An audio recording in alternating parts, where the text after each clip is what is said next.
Guys, what's up? What's up? What's up? Welcome to the Everything Is podcast, where we talk about everything that matters.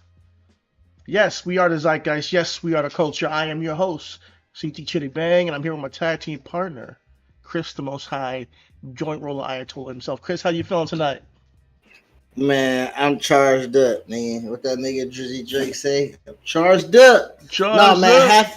Happy Kobe Day. It's 8/24. You know what I'm Yes. saying? And I got my yesterday, 8 jersey on. You know what I'm it's saying? great. Yesterday was my man Kobe birthday, so Yeah, it was birthday. And you know what I yesterday mean. also, Bray, rest in peace, Bray Wyatt, our guy who, brought us together, kind of like we both were huge fans of Bray. He passed away 3 years ago. So Bray, Kobe, always the same time of the year, around the same time, we stopped to like just remember them, you know. Um, but yeah, Kobe, come on, you all know how influential he was, um, and how he still inspires so many people to this day, including me and you. So shout out to Kobe and happy Kobe Day to those who recognize. Absolutely. And again, the Bray Wyatt death was pretty. I don't mean to get a little morbid on the show, but that Bray Wyatt death was pretty It hit like a gut punch, substantial. yeah, Yeah, yeah. yeah. It For was. It people who was. It know, was. for people who Yeah. know, for people who are involved in the wrestling community, like me and him, like love professional wrestling, he was our favorite wrestler. And he went too early. Like he's like he would be around our age or maybe a little bit older, and it was hard to see that was unsuspecting. He just kind of left this earth too soon. And shout out to him and his family. He rest in peace, and I hope his family's doing well. But man, yeah, that was a good one. Kobe as well, but like yeah, man, these guys that are left the earth too young, man, and their energy permeates and still inspires to this day for people beyond them. Like we call them I would say enigmas or maybe just They just were enigmas. I yeah. think. I think. I think because when people are having the conversation about Kobe, it's always past tense of how his greatness got to them, right? Well, people never appreciated him during the time of when he was here because of how I guess he operated, of how he went about things, how it was quote unquote no nonsense. But as he's left, the amount of people that has adapted the quote unquote Mamba mentality, right? Mhm. The job's not finished, the we can't celebrate until it's in our hands Yeah. type thing, right? That is something that I think is, when people say stop and smell the roses a little bit, that's the duality of life. You know what I'm saying? Yeah. Because hey, me stopping to smell some roses that's about to die, I'm in the middle of planting a whole garden. So therefore, when one row of these rows die, I can go to the next set. You know what I'm saying? Instead of just appreciating this one little bushel that I got. A lot of people really still put their gloves on in the hot ass sun and go plant some more because their work not finished yet. You know what I mean? Yeah. So Yeah. it's just it is. And again, the Bray to the wrestling world, um and Kobe, no lie, man, to I would say to the sports world, but people just stopped and was like, I know you fucking lying. You know what I mean? Like Yeah. I know you lying Yeah, I about remember the that day guy. You know what I'm vividly, and saying? I wasn't even a Kobe fan, bro. And I remember that day vividly. When you talk about, people who adopted it after he passed, I'm one of them people. Because although the hard work stuff, I've always been that type of person, but I was never a Lakers fan, So I was always, so it's always like that thing where it's like, but once he got out the league and he started doing, the publishing company and all that stuff, like, I start to see a different side of him, and I start to really have more, and I see him be more endeared to him. Otherwise, I just wanted, I was, wanted my teams to win, and he was in the way. But once he steps away from that, and you see like, wow, his impact and what he's doing, with his power. When you talk about men with power who try to influence and use their power in a positive way, he's another one of those men who were trying to do that. And you can't knock that. You can't knock men who use their power in a positive manner to change society in Man, a positive way. Cheaty, we so good at this. You know how you just segue right into our first motherfucking segment right there. That was unprompted. We didn't even talk until we hit live Okay, because a good man that is using his platform to better society that people seem not to jump on board with right now seems to be a theme. It seems to be a theme of the world. And I think this leads us right into our first conversation. So go ahead and kick us No, off, you go ahead narrator. and kick us out because you Nah, you have the segue. I don't know listen. what the segue is. You just said it. I'm so You lost. just the segue of good men doing good things and people not appreciating it in real time is the segue of James Talarico and the good people of Texas and the representatives of Texas who vocally decide that they want to not really get on board of the good man doing the good deeds. And I think that's not displaying the Mamba mentality. Sorry, Mama. That ain't Mamba mentality, Mama. Okay, God I think you're alluding to the woman instead of a man that is not jumping on board Miss Jasmine Crockett, if I'm not mistaken. All right. Yeah, Jasmine Crockett had an interview, I think late last week, and we have to talk about it. We gotta talk about how it came off because he was talking about this since Friday, and he still holding on to it. So let's put her on the stage and let's see what she had to say because within context, it might not be so bad.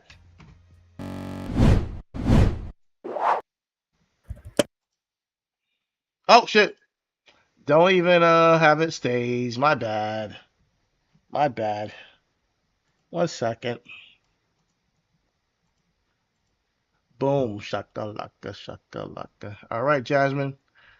Knock him out the park. It's important for people to understand that he's only able to do the things that he's doing because Come on, Trump. the other levers of government have failed because the people in his party have decided to pledge loyalty to him instead of to the Constitution or to their constituents that they are supposed to be serving. And so, my deal is if you like how things are going, vote for a Republican. If you don't like how things are going, vote for a Democrat. Like, that's just the bottom line. Yeah. The Republicans control the House, the Senate, as well as the governor. The governor's mansion in Texas, for sure. But it's the same thing on the federal level. It's the House, the Senate, and the White House.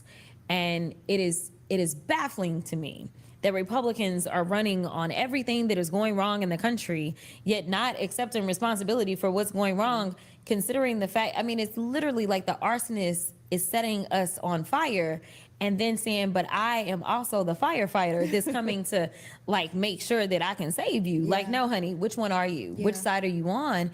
And it is hard for you to hide behind the opposition when literally there is no opposition because you run everything. Now, I want to start with a clip that you can't argue with. so that was our Jasmine Crockett. But you know that wasn't the clip. I know it was. You know that was. Don't gaslight me. Don't gaslight me. Okay. Listen. I know that wasn't the clip. I know it was. We're gonna talk about the clip that you're talking about, and I got it here. But hey, let's start up with some positivity. She's right. Hold on. This is the point. This is how she lost. You don't have jurisdiction to speak on how to change it at the top when you don't have control of the bottom. Okay? And my point is this. Your Trump has always been Jasmine's big bad. I get it. He cannot be defeated unless you run your race, unless you do your job. So all of the fervor and the fight and the vehementness that you have towards this guy and all of the, when I get in the ring, I'm a fucking mug. Nigga, you can't even get in the ring, nigga. You can't even get in the ring. You are not even qualified to be in the ring at the. Don't do that. Don't do She that. When we use the word qualified, don't use qualified. She lost. So lost when her so salary. her She's currently representing in the House of Representatives. Okay. She, but and she will move on come next year.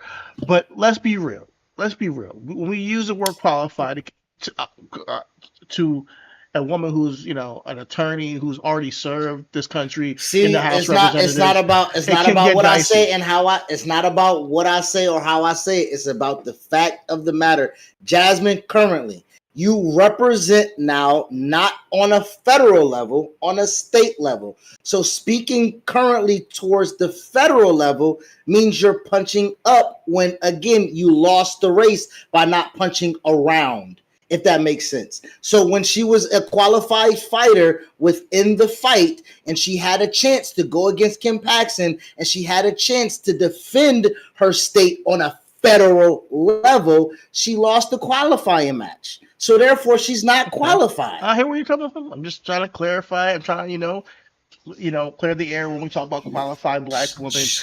I understand, but it's the same thing as, no disrespect to no disrespect to Kamala Harris, but again, you saying I stand for Palestine, nigga, a whole year later, you ain't qualified to do that now, bitch. We don't care. We don't. You honestly, you don't hold nothing. No disrespect to Kamala. There's no weight to Kamala's words right now.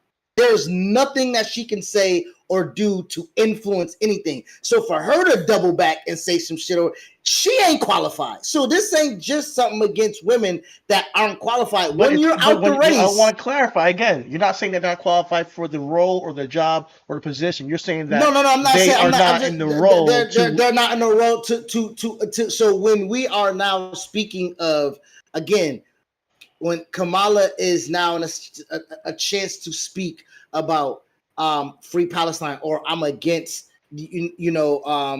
Israel or whatever the case may be, we honestly was so like, just say it, please, just please say it for us, please give us a reason, please give us one reason to vote for you. Give us one big reason to vote for you, and not playing this patty cake with the Republican Party. Like, just give us one good, solid, progressive reason to vote for you. And not that she didn't have them, but they weren't the major talking points. She did have some in place for, black men and black women as far as getting them more jobs and all that stuff. But I think it was buried in her platform. And then she also had to come in the tone for when she was Attorney General. She did. There had to have been a loud enough vote. A loud enough voice for her to say, "Hey, at the time, I'm operating under what the federal guidelines of law is, and so when cases are presented to me, I'm not the judge. I'm not the cop arresting. I'm just the Attorney General, and I go by what's presented by the book of law." She could defend herself. She could have done all of that. She ran for everything that was accountability. And I'm following a trend with Jasmine. There seems to be no accountability to how she lost this Democratic race within Texas. Because again, running your race to your constituents is exactly what we needed you to do, not speak to the power that you cannot yet fight, and right now don't have a chance to fight anyway. Got you. All right. Let me bring it on to the clip that you wanted. Let me go ahead and bring it forth, because this is in reference to Mr. James Talarico and his campaign in Texas for Senate.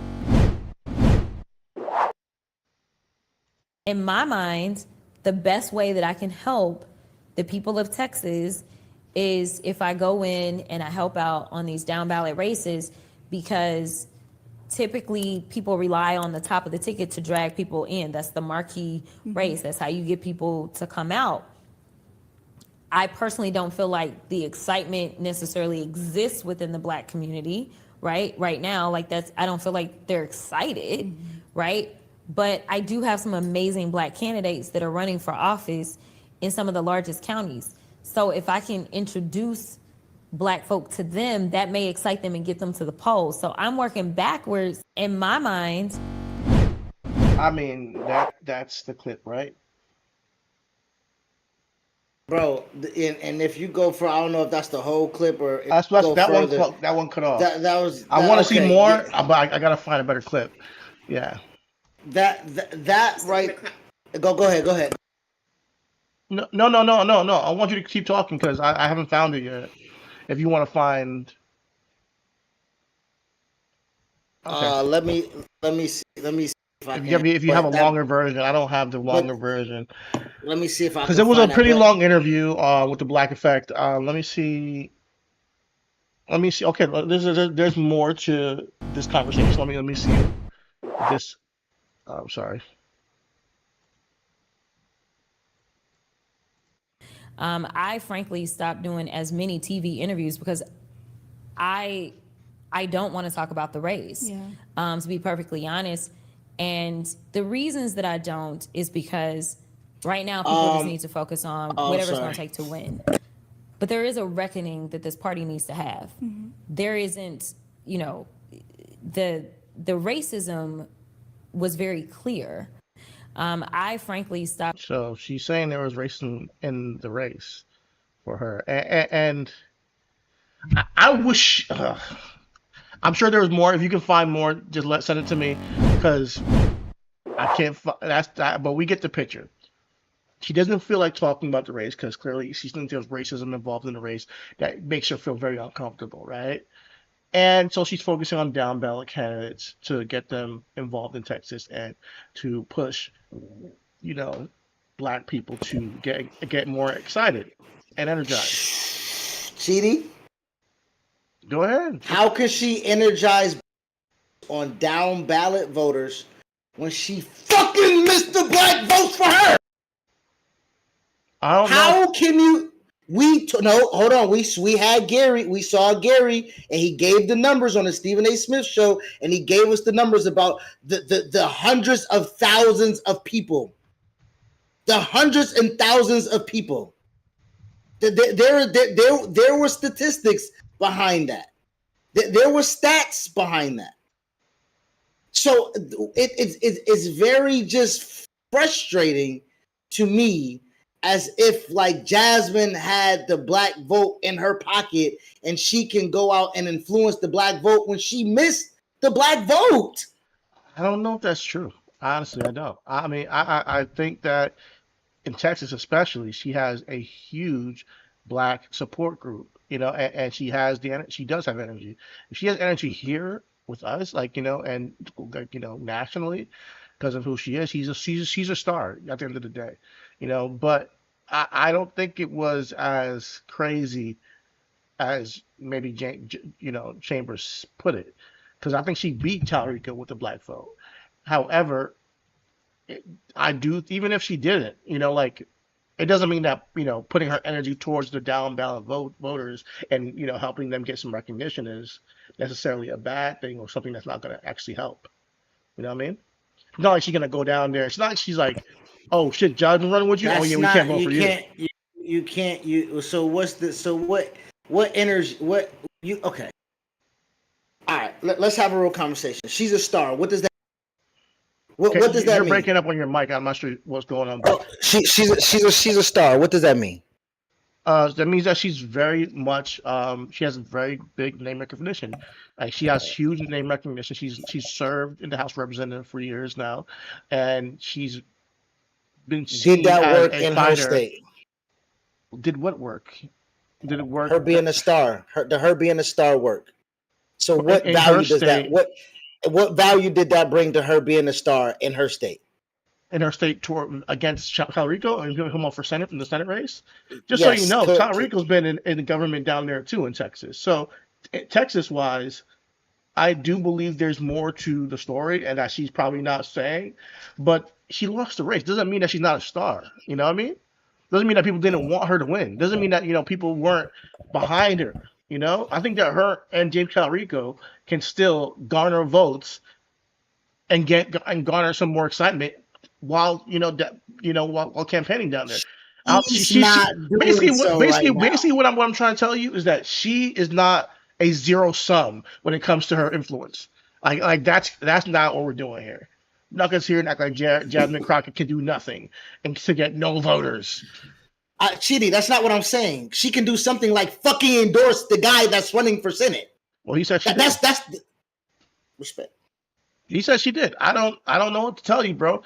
Can she do more? Absolutely. And it's not respect. You said we're having a real conversation. Give me your real rebuttal. You can't say there's no excitement for the black voters when Talarico is out there doing active work, talking to black folk like she want to say, and telling black folk that I'm going to be here for you. And Jasmine can be like, hey, I'm going to hold Talarico up to that. I am the one that's in the trenches and know what black folk need. I will translate that to Talarico. I will be lockstep to make sure that Texas turn blue. She can talk like that, Chidi. No, she can fucking say that, bro. You're right. I agree with that. And all the fucking talking that she do on the floor, all the gibber jaw that she be fucking talk about Trump, she can say what the fuck that needs to be said for the black voters to turn out for fucking Talarico to change the fucking state. Correct?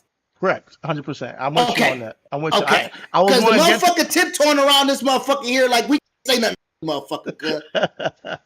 No. I was going to get to the part where I got to say, I respect her working with the down-ballot candidates because they obviously might not have much name recognition. Lending that to them is helpful. But you can walk and chew gum at the same time. You can do that and still publicly say, listen, guys, we're trying to turn Texas blue, and I want y'all to understand that me and Talarico are good. Please go out there and support the guy and still publicly show that. Apparently, there's something going on with her personally, probably, that she still ain't over it. Well, I mean, that's what it seems like. Listen, Talarico outspit you. I try to figure out how to say that word without sounding dumb. Uh-huh. He spit more than you, right? You lost a lopsided race.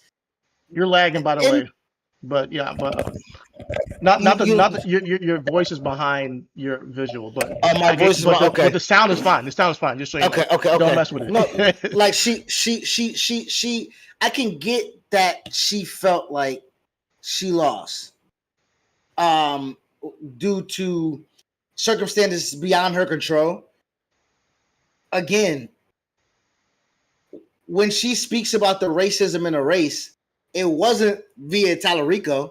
It's because Jasmine was a big time player. She was a star, as you would say. So when she's shooting at the fucking moon, the moon responded and put her name in a light that did not. And I'm not saying Jasmine had to shut up and dribble. I'm not saying that.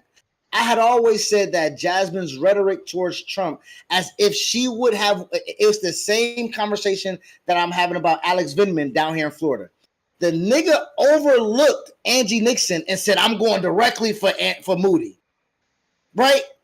Jasmine Crockett said, I'm going straight for Trump. We like, bitch, nothing about Talarico, Kim Paxton. She like, when I win, I'm taking Trump down. Well, how the fuck you going to do that? You know what I'm saying? Like it was, and I'm speaking freely on that because that was the real talking point. How do you feel about Jasmine Crockett for real? Who like real deal spill? Who is Jasmine Crockett to you, and what do you feel about her personally? Like, all right, do you trust her, or do you feel like she's not worth it? Let me be real honest with you, let me be real honest with you. If you want my real opinion, tap into our Patreon for $5. I knew it. What I can't say. I'll wait for it, bro. I'll wait for it. Listen, I'm with you, bro. Like, honestly, I think that there's question marks when it comes to she's not perfect. There is question marks when it comes to Jasmine Crockett's approach to garner, her votes, and she's very much staunch in her feelings. I wish that if you're gonna stand on something and you're not gonna like overly endorse Talarico and all that stuff, I think your people who support you deserve to have a reason why. If you're saying it's racism in the race, Let us know what specifically happened. That causes the racism that you believe. I don't want you to allude to it and not clarify it. So we have to just guess. And maybe I'm missing something. Maybe there's some other things I can look into as far as articles and resources. Maybe she's talked once or twice and said it. I haven't seen it personally, because clearly she has a sore spot when it comes to the race. But behind the scenes, she's talked to Talarico apparently. So I can't. I have a hard time really figuring out how to feel about her participation in this and what her role should be. Because at the end of the day, you're right. Talarico, it's his job to get the votes. The black vote is up to him to get. And maybe her working backwards does help in a way, because those people will be the future of the Democratic Party in Texas, and also I think those people hopefully will come out and vote for the Democratic candidate in the Senate because it's the top of the card, So it still should work the way she's thinking about it, but also a public endorsement would be beneficial at this point. Bro, she's had this podcast. She's been on late night television with Anthony Anderson. You know what I'm saying? Like, and again, she's using her star power to do what? To push the rhetoric that she lost the race and she don't want to talk about the race. But now that you have this platform, you're supposed to go on these platforms and talk about Texas. You're supposed to go on these platforms and elevate Texas. You're supposed to go on these platforms and discuss Texas, right? And to the point of Talarico, yes, I don't want to see Talarico kayfabe in all these churches and whatnot. That I get, that's what he quote unquote is supposed to do, but that's not what I want him to do. I would like him to be on the ground floor with Jasmine, working those down ballots together as they're in lockstep, because they are the two that they are both, because listen, Talarico ain't no slouch, nigga. He's a star in himself. We were talking about them as equals because, again, a qualified black woman who has held her own, a qualified white man who has all of the talking points and can smooth talk his way. In Texas, there was an equal to that, right? Yeah. And with that being said, I'll be honest with you. The equal to me, what equalizes it to me, is not that he's a white man and not that she's a black woman. It comes down to he comes off as more progressive than she does. He just does come off as more progressive than she does. Whereas she gives me more vibes of a corporate Democrat sometimes, where it's all about against Trump. What are you fighting for specifically? I want to hear that. And Talarico, he speaks to my heart. He speaks to what I actually believe should happen in this country, whether it's healthcare and helping and putting money towards education and all that stuff. Directly, not that she doesn't, but his message resonated with me a little bit more. I do like her fight though, and that's why and still am a big supporter of Jasmine Crockett, because I like somebody who's I like a dose of sugar and spice, and she's that spice. We need people who are gonna call balls and strikes to these Republicans and hold them accountable sometimes, along with another senator that may talk to them kindly. I don't think that everybody has to be completely a pushover and sweet talk everybody. We need somebody who's gonna knock them over the head sometimes, and we can play good cop, bad cop. And she might have to be that bad cop sometimes, which is what I appreciate, because sometimes that soft talk don't really fucking fly. You get steamrolled as a Democratic Party if you keep up with that bullshit. So, that's where I'm coming with it. I feel like it says here, we're talking about the black vote. I'm not sure if you can read this, but it said Crockett dominated Talarico in counties with large black voting age populations during the primary, according to Reuters. Texas also happens to be the state with the largest black population in the U.S. Talarico will need a strong black turnout to have any shot at beating Ken Paxton. And comments like this from Crockett won't help. So even this person this tweet came from Jason Cohen. I'm not sure who that is, but that's what the sentiment is. That these comments are not going to help, and she's not quite lending her domination of the black vote to Talarico when she could really be pivotal in this race. I'm dropping something in the Discord right now. It's our guy Gary Chambers Jr., who was on the Stephen A. Smith show. I think we watched this, but we weren't live. So I'm about to try to see if I can find exactly where he spoke, so we don't have to watch the whole thing. I think it was turnout. I think that would have, if I'm not mistaken, it might have been black turnout, because he dominated the black vote who came out. But if more black people came out, then she would have won, basically. So I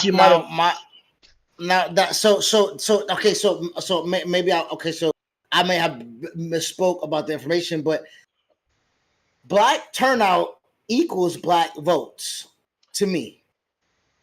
So yeah, but that speaks to a portion, because not all black people are super politically savvy about the midterms and primary.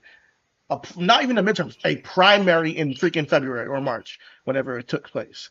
So just even the knowing of the primary, like a lot of people wouldn't have known, So personally, it's like giving them, make sure that they know what's going on, who's running, and why it's important to come out in the middle of the winter, So this is what you're asking of Texans.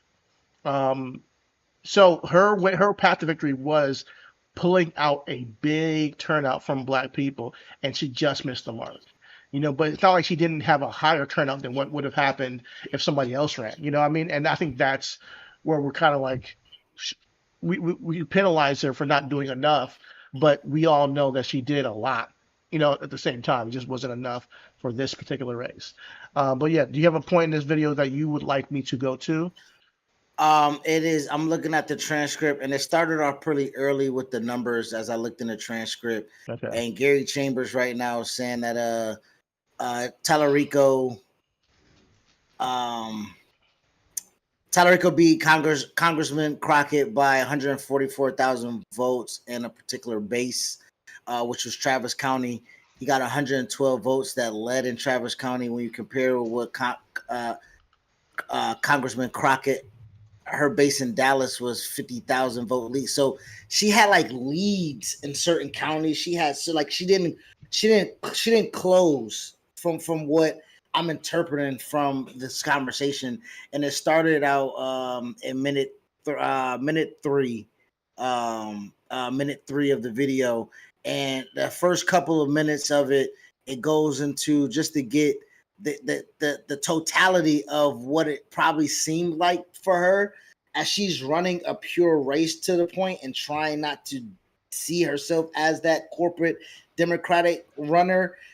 It showed that she missed the mark of not only engagement but endorsements as well within her community, because to that point, when I'm looking at the total of how she lost by a total of 200,000 votes. There was a total for the Democratic primary. There was the total of, let me see if I have this number correct. There was a total of 2 million and I want to read this number correctly. There was a number of 2,319,187 total votes for the Democratic primary race. And it was separated between 200, little under 190,000 votes. Okay. It was about 100 because Talarico had 1.2 million and Jasmine Crockett had a little under 1.1. She had 1.07. You see what I'm saying? So it was close. So when I'm hearing her speak about, down ballots and we got a lot of black people running and I want to highlight them and highlight it.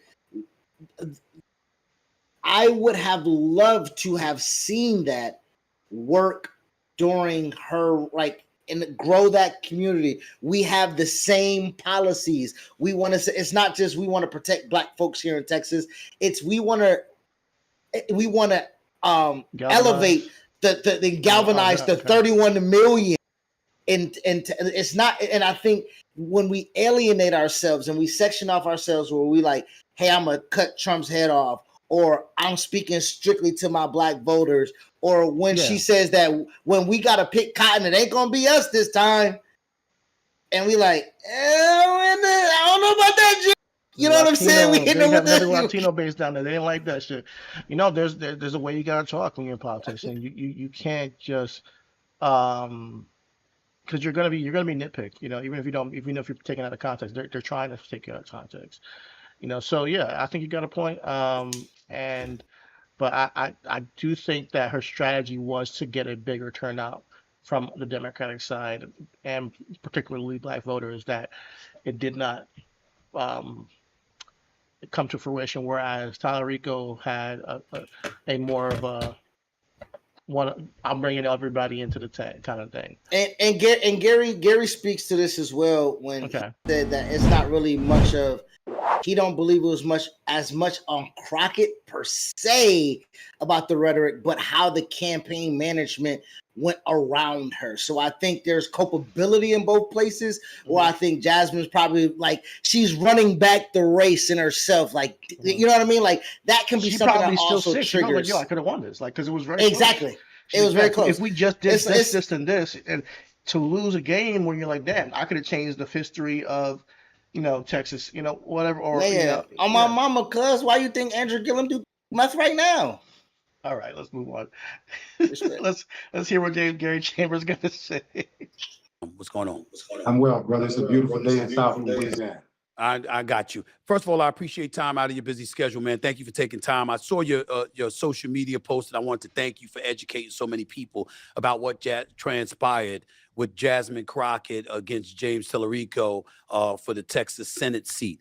Remind my audience what you said and educate us as briefly as you possibly can about why, indeed, she lost this race.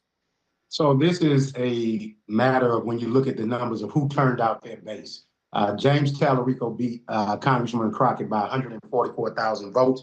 When you look at that, he got the primary lead that he pulled was in Travis County. He got 112,000 vote lead in Travis County. And when you compare that where Congresswoman Crockett, her base is in Dallas, there was a 50,000 vote lead. What does that mean in the interim? What that means in the long run is James Talarico had a strategy of turning out working class white voters and Hispanic voters in specific counties. He executed that strategy to a degree where he had 144,000 vote victory, but that biggest gap came from Travis County, Hayes County, and Williamson County, which all surround the Austin area. Austin, yeah. So with that being said, basically he maximized the white vote. Would you say, I don't want to use the word ignore, but he didn't prioritize seeking the black vote because he knew that's something he wasn't going to win? Would you say it's a fair assumption that that's a way he went about winning this race? So I would tell you, Chuck Rocha, who works for Talarico, worked for me in 2022. Chuck is a great strategist, and he's also from East Texas. And Chuck went into this, I believe, helping them come up with a framework that told them we are not going to get a great pull away from Congresswoman Crockett, who is polling at 80+% with black voters. And then he executed a strategy surrounding Travis, Hayes, Williamson County. He also won El Paso and some of the other majority Hispanic communities as well. And the question for Democrats always in Texas, though, is can you turn out the black vote of Texas to help you? Because the base of the Democratic Party is black voters. And we have to remember that when we are not moving those voters out, we are going to end up in a troublesome situation in November. I don't think that this is a matter of whether or not Congresswoman Crockett could not defeat Representative Talarico, because if you take Williamson, Hayes, and Travis County out, she beats him by 58,000 votes. However, because her margins were not large enough in Dallas County, in Harris County, in Jefferson County is where Beaumont is. When you have a community where you have about 40 or 50,000 black people and she receives 15,000 votes in that community, we left a lot of meat on the bone in Jefferson County. And so that is why Talarico was able to overcome in this situation. It was the execution of the strategies, not that either one of the strategies were better than the other, because the margin was not large enough to say.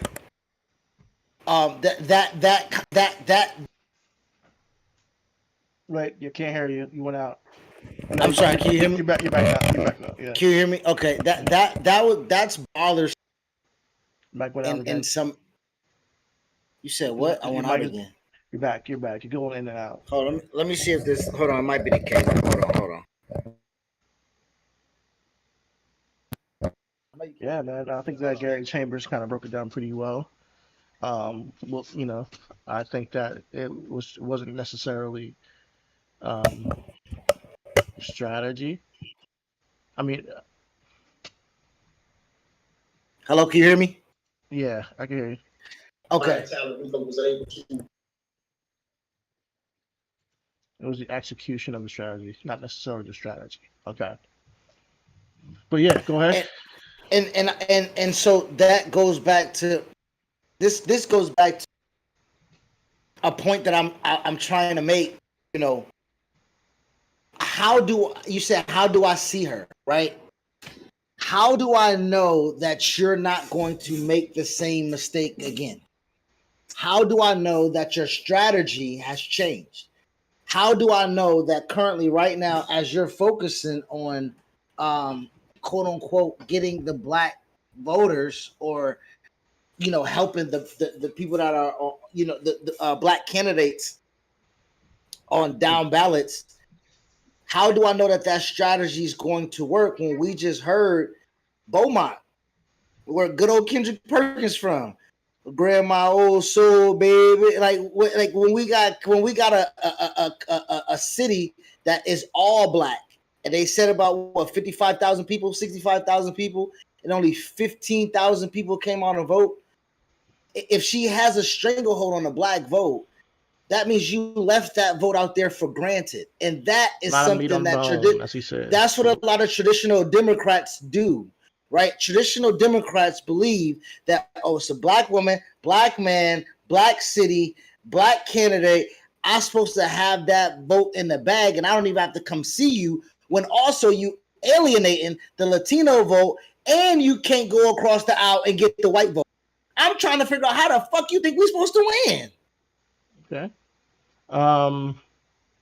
There wasn't the strategy though, because they just had poor execution clearly. So I think that speaks to her team. So they could have gotten more black votes and won this thing. So, and that's clearly what Gary Chambers was saying. It's turnout. And maybe if she had more money, maybe if she had more time. I don't know. Maybe if the primary wasn't in March, maybe if it was like now, like when all these primaries are happening in August. I think she probably would have won if it was later in the year, because you have more time to just garner up attention. But I'm not mad at Talarico winning. I'll be honest with you. I'm black. If I was in Texas, I might have voted for him still, because of his platform, because of how he talked about his platform too. And he's more progressive. Like he's more progressive. He's not, so I think that yes, there was the racism. Yes, there's gonna be racism whenever there's a black person in a race in America. And you can be mad about that all you want, but do you blame Talarico for that? Is it, specifically, or do you feel like that's where I'm confused about the way that you talk about this race and the way that you can't publicly get behind Talarico? It kind of feels as if like you're blaming him per se. I don't know what it is. Yeah, I don't know where. Maybe it's just she's like it was unfair. Maybe she feels cheated or something.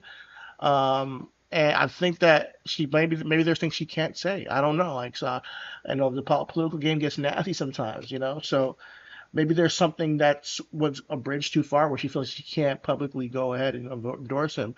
I don't want to sit here and judge if I don't know, but I do think that yes, she can do more to help the guy. But it might be something that happened that we just don't know, and that's what I'm going to leave some room for. I wish she would come out and say it. Maybe she can't. Maybe she's in a tough position because she might alienate somebody or something, or some kind of certain people. I don't know. But Jasmine is never okay. This goes back to my thing. She ain't never been scared to alienate nobody from the nigga. She coming on the floor.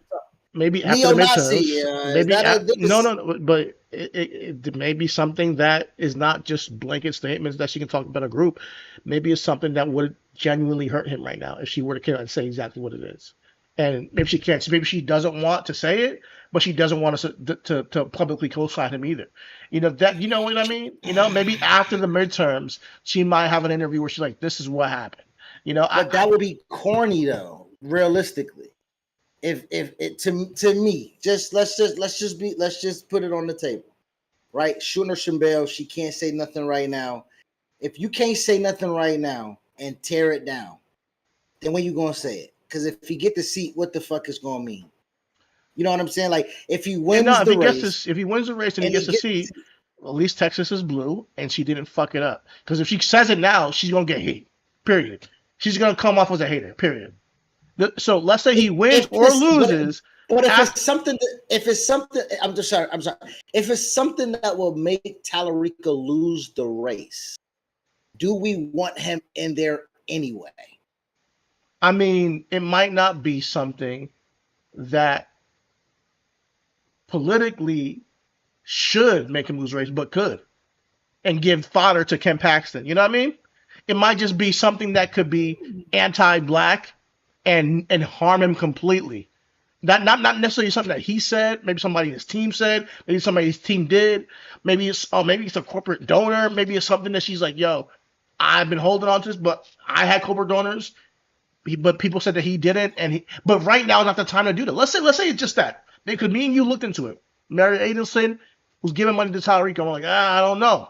Mary Adelson gives money to both sides, Republicans and Democrats. She's buying both sides. She's betting in a roulette table, right? And the general talk around Talarico was that he's going from grassroots donors, which he had more majority of was grassroots donors. But she kept saying during the primary, he also gets money, guys. Like, it's not just me. He is also getting money. Now, if she has a soreness on that, it's not the time to bring that up right now. But Jasmine didn't get as much money for her to say he's getting money, guys. To that point, like he outspent her, I believe 3-1, 4-1, or something like that. I think it was like and I think that she thinks that's partially due to racism. That's partially due to like I've already served in the House of Representatives. Y'all know I'm a fighter. I'm a freaking attorney. And y'all got this, middle school teacher. But your policies, I don't give a fuck. What was Crockett's policies to run off of me? You just said it off the rim. You mentioned Talarico's policy. What was Crockett's policy for her to feel that entitlement that was part of the case? I mean, she did talk about getting more money in these guys' pockets and working on affordability as well, but it wasn't. Like when I saw her ads were more like, I'm going at Trump. That's her, her ads were more like that, So, mind you, I didn't see all the ads because I'm not in Texas, but I saw one of them. But that was part of the scrutiny. I know we're not talking about Coon A. Smith, but that was part of the scrutiny behind that. It was like, yo, I want to see you win because I don't know if that's how you get it done, creating the money that you do have, the little resources that you do have, you're using it to tell people of Texas you're going after Trump when people of Texas saying, bitch, what you gonna do for me? Because going after Trump don't mean that you actually gonna do something for the good people, the good state of Texas. That is a bad execution of a campaign, to me. And so now doubling down on that or tripling down on that after she lost, because after she lost, she's had plenty of social media posts about, hey, stop tagging me. I lost. It ain't on me. Go talk to him. You know what I'm saying? Like, I can't save y'all. Yeah. Okay, so if you can't save us, you damn sure, as Chidi just said, can hurt us. So why don't you just either shut the fuck up? But that's what she's doing. She's shutting the fuck up. To me, these interviews, she says she didn't want to do TV interviews because she doesn't want to talk about the race. She doesn't want to talk about the race. So what is she going on these interviews to talk about? Apparently, I didn't watch the whole thing, but she talked about the current state with the Republicans right now. She talked about how, she's working on the down-ballot candidates. People are interested in Jasmine. Let's be real. She's a star. People want to talk to her. I think she's trying to play the line of like, listen, I can't come out fully and talk about. Maybe she's writing a book. Who knows on this whole situation? I don't know. But She doesn't want to come out and talk about it, but she had the Black Effect interview and she talked to Anthony Anderson. Do I know the reason why she did these interviews? No, I'm not gonna act like I do, but clearly she didn't want to specifically talk to or about Talarico. She's talking around the race, and everybody's trying to get her to say, yeah, just publicly endorse him, and maybe it's harder than, easier said than done. That's all. Listen, I don't blame you. She's leaving her seat at the end of the year. Yeah. So I don't blame you. I don't blame you or anybody else for having a problem with Jasmine's rhetoric right now. I even have a little bit of like a question mark on it, but she seems like I just don't know how this helps. If she don't want to do interviews, then don't. If she don't want to be asked questions about the race, that's the only reason why you were famous. You were in a race. You weren't famous because she's already okay. She was famous. House. She was famous. She was famous on the house. Yeah. Did you know about? Okay. She was not famous until she was involved in the Senate race, cuz she was not famous. Okay, do we have any clips of Jasmine Crockett before she? Well, absolutely. I mean, I showed you the clip where she's calling out the white supremacists, right? That was actually, was that before? She is known as a shark on the congressional floor. Yes, there's many clips of her chewing up people on hearings on the congressional floor before the race. So maybe you personally weren't up on it, but I've known her for about 2-3 years now. I did.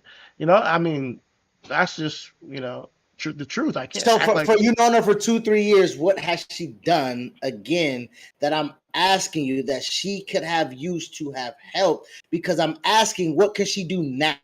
Is she learning from her mistakes? Because clearly from these interviews, it don't seem like she is. Wait, mistakes of what? Like losing the race? How she talks, how she presents herself, how she's coming off to people, how people present her. I don't want her to change. I'll be honest with you. I don't think that she should change. I think that maybe, just like Chambers said, maybe there was a poor execution with her team, and she had less money. There's nothing you can do about that. Like when you have less money and you're running out of money and you can't hit up, Troy County, or Travis County, to the way that you want to do it, or spend as many days there as you want to. Like you got to pay for hotels, you got to pay for, gas and all that shit. These things are not easy. And Talarico was a strong candidate, especially for a place like Texas. So I don't want to beat her up because she lost to Talarico in the primary. I really don't. But at the end of the day, I'm not going to act like she's nobody prior to this race. Actually, she had way more name recognition than Talarico did. So that's. But he ended up winning, and that's how the races go. We saw Angie Nixon beat an incumbent that's been in the House and freaking impeached Trump and all that stuff. She was absolutely unrecognizable until this past week. Angie Nixon. Angie Nixon was. I mean, but to your point, Angie Nixon was also someone that was recognizable along her. This is what I'm trying to speak to. She was recognizable to her constituents. We're not talking about national notoriety here. Do you think that Jasmine Crockett is not notoriable to her constituents? Do you think so? Because they've already voted her into the House. You're acting like she's never been in the House already. Like they've already voted her into the House. Now she's going for Senate. Different race. This is now a national race. I mean, I'm sorry, a statewide race. Her district she won. She knows she got it. So her constituents put her in there. She was also backed by the incumbent who did not want the seat going forward. So again, it's a similar situation that we're speaking about. Jasmine Crockett, yes, she put her name on the ballot to run when that seat was available by the incumbent, but the incumbent endorsed her. So she got a prominent boost amongst her constituents because she got endorsed. That's what we're arguing about. No, for House. For House, okay. For the House. The House representative was Eddie Johnson from Texas 30th Congressional District, and he announced that he would not be seeking re-election in 2022. 4 days later, Crockett declared her candidacy for the seat, and Johnson simultaneously announced that he was backing her. That's how that went. Okay. So to the point of what I'm saying is, yes, she got voted. Yes, her constituents know who she is. But again, her constituents know who she is because she was backed. But she was backed by an incumbent who had a track record. So my point is, if she's a person who has a track record, if she's someone that has a black vote, if she's someone that got at least 80% of the black votes, if she can control the fucking market like Malcolm X in the movie when he holds one goddamn finger up, what I'm saying is put the goddamn finger up and point to the blue. And the down ballots mean nothing if the Senate seat remains red. To me, if the down ballots are blue, what the fuck does that mean for the congressional seats if the goddamn Senate is still red? Tell me how that works. Tell me how that helps. People are not coming to the polls. It's like, I gotta vote for this, city council or mayor or governor, and then saying, oh, let me skip the Senate. So like they're gonna go for Democrat, probably, most likely, in the Senate race. They're not just gonna fill out and skip the Senate race. So the strategy could still benefit Talarico as long as people come out to vote. Now, the only thing she's not doing is saying publicly, listen, guys, I support Talarico for Senate, even if she did it privately. So, or maybe she just lumped them in and said, I endorse all down ballot candidates, and just like lumped them in with everything. But it's not very specific. And when people want to have her now, not like bend the knee to Talarico, but support him in this because it will do a lot for him with the black community. But yeah, man, I mean, she's served in the House, and I don't want to downplay that, because she's secured a lot of money for infrastructure to her constituents. And if you're in the know for the people in Texas, you know her. And if you're in the know of what's going on in the Senate, on the House floor, of people who are fighting corruption, she's one of the main people. So I don't want to discredit her and what she's done already. She just lost the primary race for Senate. She easily could have won it too. So, Chidi, as you're saying that, why isn't she responding that she just lost? Why is it being presented that it's more than? Why is it being presented and placed on a national platform, being on late night television, doing all these interviews? Why is that? Because everybody's on her ass about publicly endorsing Talarico. I think that she feels the need to speak a little bit, and she went out there to speak herself, and give a little bit of insight, but maybe she doesn't want to tell the whole story yet, Right now, there's still a race going on for Senate, and maybe if she does tell the full story, it will come off as hating, and at the same time, hurt the Democrats in Texas, So she's focusing on down-ballot candidates, and she has a right to do that. I can't get mad at her for making her own decisions. However, I do got questions. I keep saying to you, I do have questions. I'm not saying that you're wrong to question her, because I also am questioning how she's moving. But I'm not going to sit here and condemn her because she hasn't done what we think she should have done. Because there might be more to it, And if there isn't, then you're right. She's being petty. And that will be basically what it comes down to, that she's still hurt about the loss. But she was outbid. She was out funded, and she still almost came close. But it's gotta hurt, It's still gotta sting, because you could have won it given a certain circumstance. Oh shit! But this is something that, and we can kind of the point of it is, if you ask, do I trust her when the biggest thing that somebody like you say can say she's a star. This goes back to the AOC conversation. Do you want more? Or do you say AOC only want to help her people? She don't want more. She only want to help her. That's not what, so we got two sides of the coins here when I'm asking about what the star quality is. Like, what value does that have? Because to your point, yes, she represented her people in the House, but at the same time, she's not she's leaving the seat. It might not going be, forward. but being a star, it might not be the role of Senate for her. Like that might not be her best use as a star. Let's be real. Okay, she lost the race, but people know her name, bro. She's on, late night show. People are having access for interviews. You can still fight for what's right in this country and not be in federal public office, So she has so a then, voice. how has she been? How is she? Do you- I'll say Wait, because how does no, go ahead. No, speak. how does that fucking help? You have a voice, so what? And we downplay influence all the fucking time because they don't help. Who gives a fuck about your voice? All right, Chris. Like, I think that you are do. I mean, what we do here. We have Hold a voice, on. Okay, no. Stop. We're not fucking doing that. We're talking about entertainers, influencers, people who have cultural reference within the community. And me and you have several real-time conversations, and we say we don't give a fuck about no celebrity. Jasmine Crockett becoming a celebrity falls into that category for me. If she's not holding a seat that's prominent that can influence and impact change. If she can't push legislation or be influential within those walls, if she can't continue to fight how she has fought previously, what good did that celebrity do? But let's say she, like, I'm not saying this is gonna happen, but let's say she stands next to Angie Nixon or stand next to Abdul, I'll say it, or stand next to a Chris Rabb. That helps. Let's not sit here and act like that doesn't help.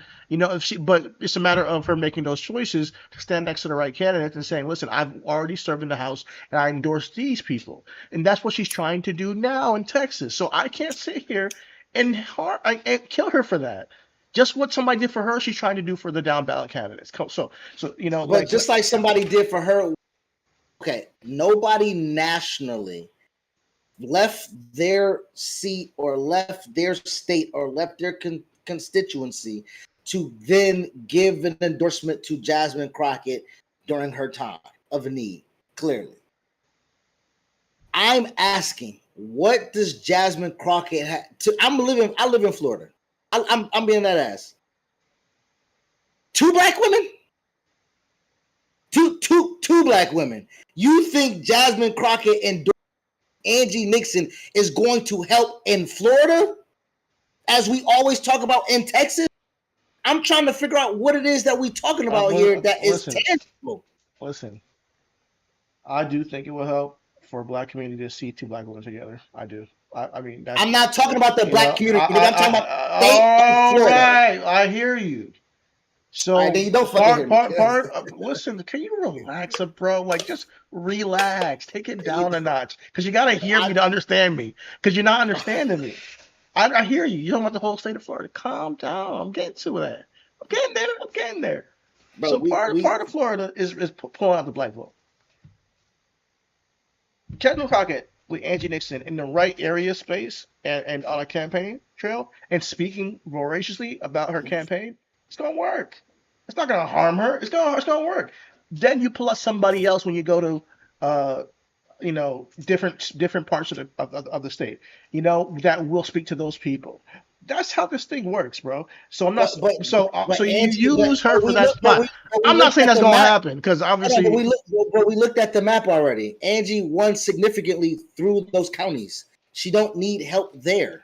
But dude, I was using it as an example of how she can use her star power. You're right. She don't need her. I'm with you. But it was just an example of maybe a future candidate, not necessarily Angie Nixon, to help. Jasmine Crockett cannot be in office and still use her star power to help shine light on other people. That's what I'm talking about. What jersey is that? That's a Kobe jersey. Disgrace. Thank you for joining us. Her star power is what is a detriment, is what I'm saying. Me and you are on the opposite sides here. That's why I'm saying fuck it. I don't believe that the star power is beneficial to anything that we got going on because we don't care about how star power impacts the star power of celebrity impacts or influences a race. We see it negatively. We never really see positive usage of a celebrity, honestly. not working for not working for the Democratic Party. Not since. I mean, when? First of all, you gotta you listen. At the end of the day, we've seen any celebrity come and endorse somebody. That's why it's a thing, you know. That's why it's a thing. You know, it's not something that we're sitting here and act like it means nothing. So I think it's crazy for you to say, what is it going to matter? All right, so Cat Collapse says, don't relax, be passionate. Shout out to Collapse, man. Appreciate you. Oh yeah, we gotta advertise the stream. You're right, advertise the stream. Yes, we gotta put in our. Yeah, we gotta talk, Collapse. Like where you want us to drop the stream, just so you're clear. Listen, but here's the thing: like Jasmine Crockett is a star. You may not see it that way, and you might see it as a detriment. I'm not saying I don't see it as a star. I don't. That's what I'm not. You may not see it as a positive. I do. I think there's that name recognition. Like I told you last week, sometimes just seeing somebody that you saw on TV makes somebody say, "I'm going to go out and vote for you." You know, so that there's something to that. There's something to that. Listen, I'm not with Young Thug where he's like all that matters is fame. However, fame does matter to a degree on what you can do when it comes to people who are not into politics, who don't know what's going on. But Chidi, to my point, more people negatively associate something with Jasmine than positively. I don't agree with that. So, that's how you feel. We're talking about just our community and not vast, not white, not Hispanic, not Cuban, not Venice. Like, she does not rub everybody the right way that she rubs black people. And not only black people lives in these states. That's what I'm saying. No, you're right. So to my point is, Jasmine, the way that she operates sometimes can be a detriment to the party that she's representing or to the candidate. My thing is the way that she's going about losing this particular race, albeit how hurtful it has been. All I'm saying is, if she wants to be out the limelight, if she don't want to be talked about, if she don't want to be inundated with questions about the race, Jasmine Crockett can easily go in these things, not speak the way that she speaks, and instantaneously do the things that she wants to do and speak how she wants to and say exactly what she said. I'm going to help Down-Ballot. But when she says there's no fervor in the black vote, when she says there's no passion or no fight or the black community don't have no, you're just right there. We just heard the numbers. You didn't even go to Beaumont, Texas, nigga, to get the extra fucking 1,000. So don't tell me what fire black voters have when you left them on a fucking bone. Don't tell me the fire that black people don't have when you don't go out there and fucking see what the fuck they wanted to talk about in Beaumont, Texas, nigga. Don't tell me the fire that black people have for the Democratic Party, my nigga, when you could have been the representative of the Democratic Party and been the face of the Democratic Party if you did your fucking job, nigga. Why are you so mad, though?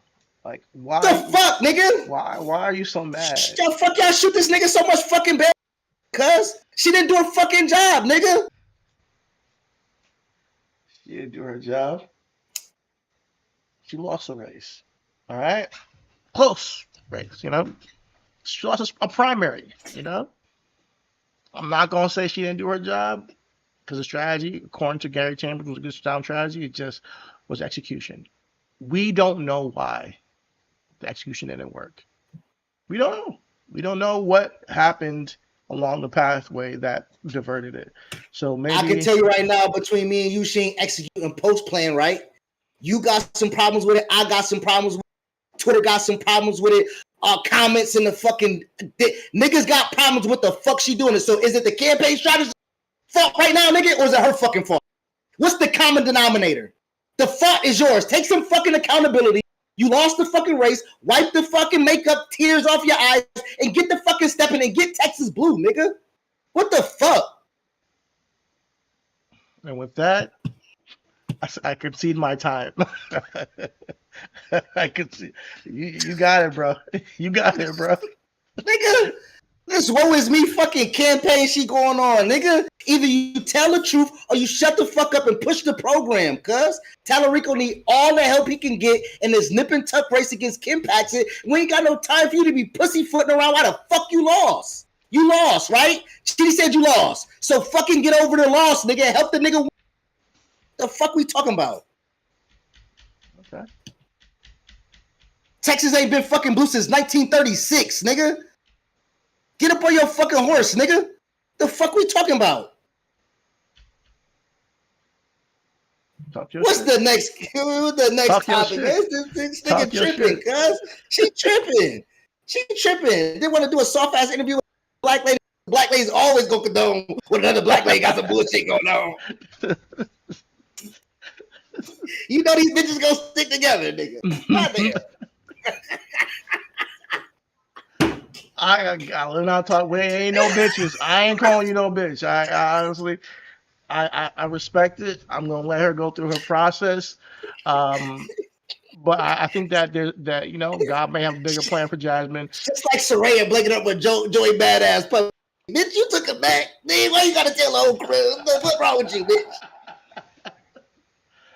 Joey, you took it back. You took the ring. You had the kid. You let him go on tour. You let him do the goddamn TV. Bitch, why are you telling us your goddamn business? Oh man. Listen, I'm not gonna hold you, man. You got a lot of points, but I have a lot of respect for Jasmine Crockett, and I can't jump out the window like you because I think there's more to the story, and maybe there. And if there isn't, then you're 100% right. I think that you just can't say it right now. Maybe after the midterms, we get the full story. That's all I'm gonna say. Listen, I'm not trying to hold no bail, nothing like that. I agree with you. I wish she would just jump out the window, say what it is, or go full force and support Talarico, like overtly, publicly. Or stay dark. Stay dark. Okay. Or stay dark. She got through. Or stay dark. Take the loss heavy on the chin. Kamala did it.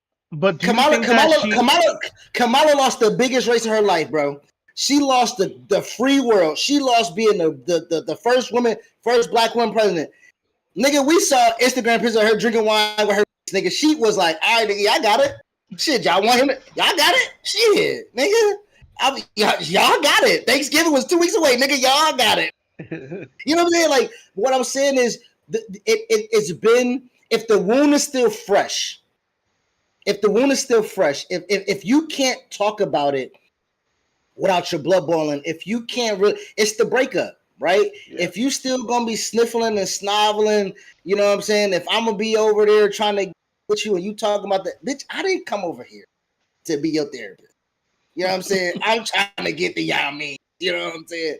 I do not care about what that nigga did to you and you getting over it, nigga. You know what I'm saying? Like, I need you to step outside when you're ready to be outside. And it seems like that she not really be outside. To your point, I think Jasmine, Jasmine really could have used that voice to do exactly what you said. You know what I'm saying? When she's talking about the racism in the Republican Party, I probably have to go watch the rest of that interview, but I do believe that in that space, in that sound clip, she has the availability. We say it all the time.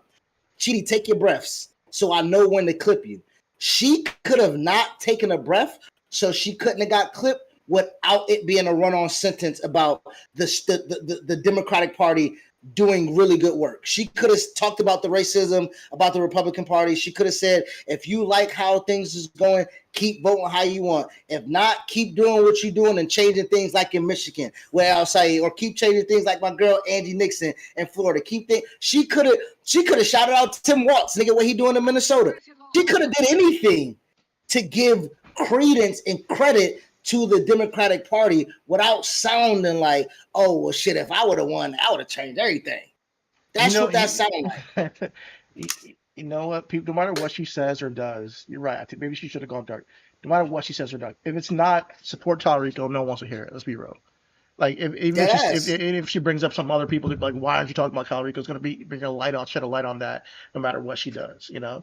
So she's in a tough spot. I mean, maybe she should have went dark. I get it, but maybe she wants to get out there to keep her name out there, and to support the down ballot candidates and tell people what she's doing.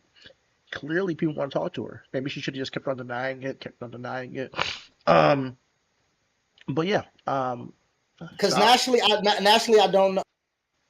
Nationally, going out there, I honestly, I hear what you're saying. But me, if you go on Texas TV, Texas radio, Texas interviews, if you're going to talk about, because you telling me, I'm watching your Anthony Anderson, oh, Jasmine Crockett. Nigga, I can't vote in Texas. I don't give a fuck what you got going on in Texas. Honestly, I see you. You look good, girl. You wearing a pantsuit. You look, nigga, but I can't do shit for the constituents in Texas. I can't. Me, you watching it. You know what I'm saying? But what I'm saying is, if the real work wants, and I'm not saying she's not doing real work, but if the real work wants to be continued, like she insinuates, then I believe that her name value is only as prevalent as it is at home base. It is only as prevalent because nationally, unless you're going somewhere else, unless you're shooting for the stars elsewhere, like you said, the book. I mean, 2028, you think she got it, or 32? Like, where's she at with it? I don't know, man. It might be something like that. I have no idea if or it might just be Jasmine Crockett on third. I mean, she was cheer for the national team for Harris and Watts. You know what I'm saying, during their time. But to me, again, this goes back to my point of, are you going to run how's your campaign going to be different on a national level? Yeah. You know what I'm saying? Like, that is my big thing. Like, I mean, it's very fresh. It's the campaign was very fresh. It hasn't even been. No, but she's not fresh though. Months. But she's not fresh. She's not fresh to running a race, being on a campaign, having No. I'm saying that, like, I think she can grow between now and then. Okay. Because right now the campaign is still fresh. It's only been like 6 months. So, like, Yeah. So let's see her go through her breakup, and give her time to do what she can do. She's still got a job to do in the house until the end of the year, so she's busy. So yeah, man. Jasmine gotta go through a little hoe phase. She gotta go through a little hoe phase, do her politician hoe phase. Yeah, go do the round, man. Hit up every interview after the midterms, yeah. Get your name out there. Before she settled out with a nice little way down. Yeah, she might, she was born in Missouri, so she might do something in Missouri, That's also a possibility. And who knows? Yeah, I mean, she was born in St. Louis, so she might have to get down. She might be a St. Lunatic by the end of the day. Let's see who is in Missouri. She might be able to go in there and run that mother. Quite honest. Yeah, man.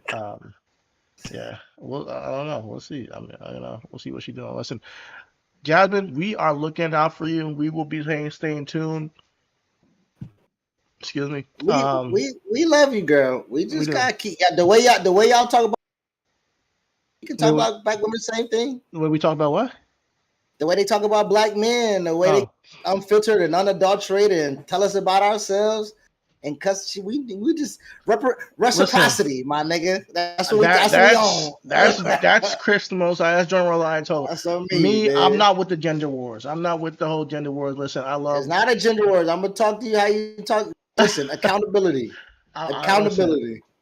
I love the woman out here doing big things, and I will wait to see if if there's something that needs to be called out, I will, and I will be as passionate as Chris is. But right now, I'm gonna wait. I'm in my wait and see mode when it comes to Jasmine Crockett, and I think she didn't take APAC money, so that's great. So, like, she's not completely devoid of her moral compass. It's a matter about how now she's gonna fight for the right things. Jasmine, we want healthcare, Medicare for all, universal healthcare. Please hop on board with that. I would really appreciate your voice on that. Yeah, take down Hakeem Jeffries, nigga. Use your voice to do that. Fuck. All right, moving on to another black woman who has been going through a whole nother situation down in Georgia, the governor campaign down there. Chris, can you give me a little bit of a briefing on this? Because I'm not familiar with what's going on exactly before we get into the video. So I think the video the video itself will give the response. But the response to what specifically? Rick Jackson in Georgia spoke on Miss Kesha Bottoms' family or husband, and she didn't take too kindly. But I'm trying to find that statement right now. So give me 1 second. All right.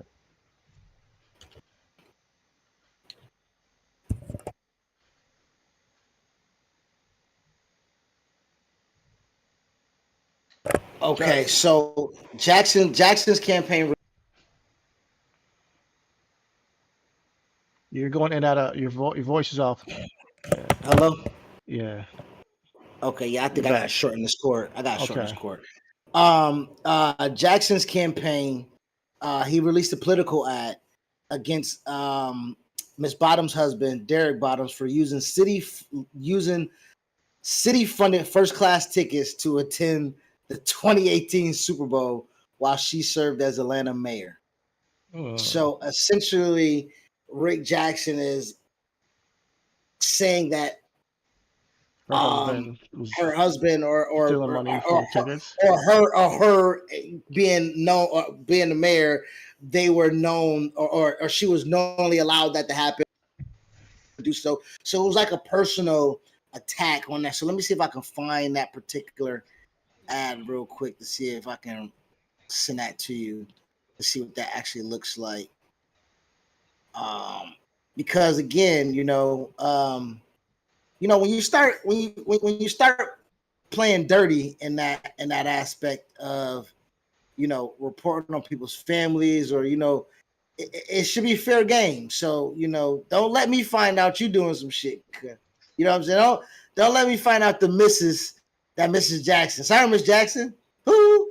Don't let me find out you out here getting some beneficial treatments of being the wife of Rick. Like, let's just run this campaign on our policies. Who's the best candidate for the state of Georgia, rather than get into this mudslinging competition, which it seems like they love to do. Did they use city funds for Super Bowl tickets? Well, I wouldn't know that. Again, I don't know. Because if I'm running against that, I'm using that part. I am personally. But let's go check out the response by Keisha Bottoms first. Bet. I'm fair game. Please stay away from my family. I hear you. I appreciate that. Thank you. I like your outfits. Thank you. And that's Keisha Bottoms talking directly to him, right? Yes. She's talking directly to Mr. Rick Jackson. Rick Jackson. Oh man, so I mean, hey, let's go. Let's get it, man. The mudslinging will happen. But yes, city's funds intentionally paid for the ticket, but the money was paid back. Okay. According to, in January 2018, a city issued credit card belonging to Atlanta's then chief operating officer was used to buy a $2,610 first class plane ticket for God damn. A $2,600 plane ticket? Bitch, you could have goddamn walked there. For Derek Bottoms to travel to Minneapolis for the Super Bowl. He traveled alongside the mayor. Sorry, go ahead. He traveled alongside. You're breaking up again. There's wires. Sorry about that, bro.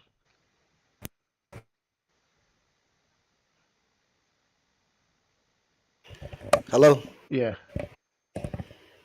Can you hear me? Yeah, I can hear you. Am I breaking up? You're good. You're better now. All right.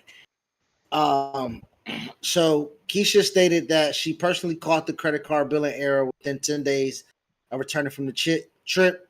She wrote a check to reimburse the city for the travel costs less than 2 weeks after the event, months before the transaction became public through media open records requests. So Bottoms maintained that the city credit card was used completely inadvertently by the staff and that no taxpayer money was ultimately kept or used to permanently fund her husband's trip. So essentially, it's a government issued credit card. They thought that they was gonna be able to expense that shit because I'm going to Atlanta, we are going to Minneapolis, and no, you gotta pay that out your salary. So that's what seems like it happened. And honestly, probably Keisha or Derek didn't use it. It was a staff member who usually uses the credit card probably to book all the travel, just essentially used it probably that way. But if you have that response of her or have that video of her responding to that, you can go ahead and play that. But that's where that initial incident came from in 2018, damn near 10 years ago. Well, listen, I am not familiar with her platform, so I'm not gonna sit here and act like I am, but she is getting cooked online for like a lot of shit. When I look into it, I hope that people come out and vote for her. Yeah, I really do. But they are attributing her to a rise of crime in Georgia and her mayor when she was when she was a mayor of Atlanta. And they're just twisting shit. So I don't want to get too far into it, but I'm glad she stepped. I'll put it that way. I'm glad she stepped to the guy and just told him straight up, listen, this is about me, not my family and my policy. So that's what's up.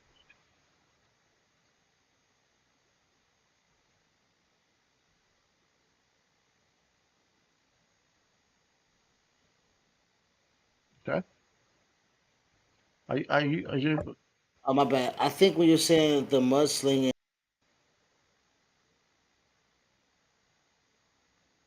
you cutting off again? eh, Okay, now I can hear you.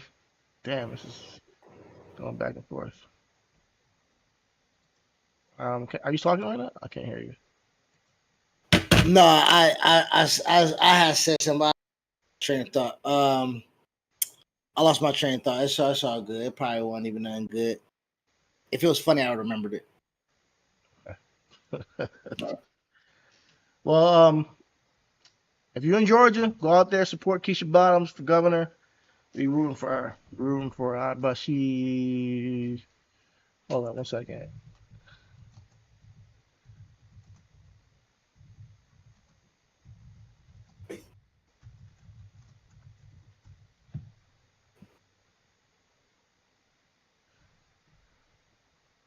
That was on this side. That was on this side. That was.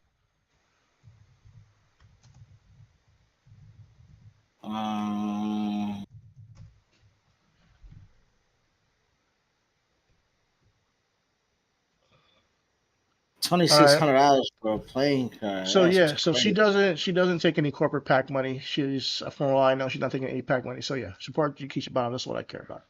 Let's hope we'll see. Hopefully she gets in that governor's race, get governor spot. Come on, Democrats got to win Georgia, man. You got to pull it back. Now let me see.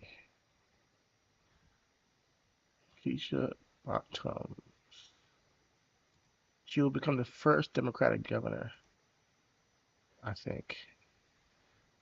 Yeah, Georgia. first Democrat in Georgia. So yeah, it seems like Georgia is extremely hard to win for governor race and for Democrats. So I would love to see it.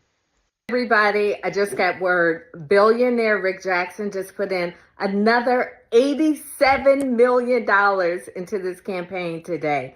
just towards TV alone. That's taking his total to almost $200 million that he's almost put into this race, making this the most money that's ever been spent on an ad buy.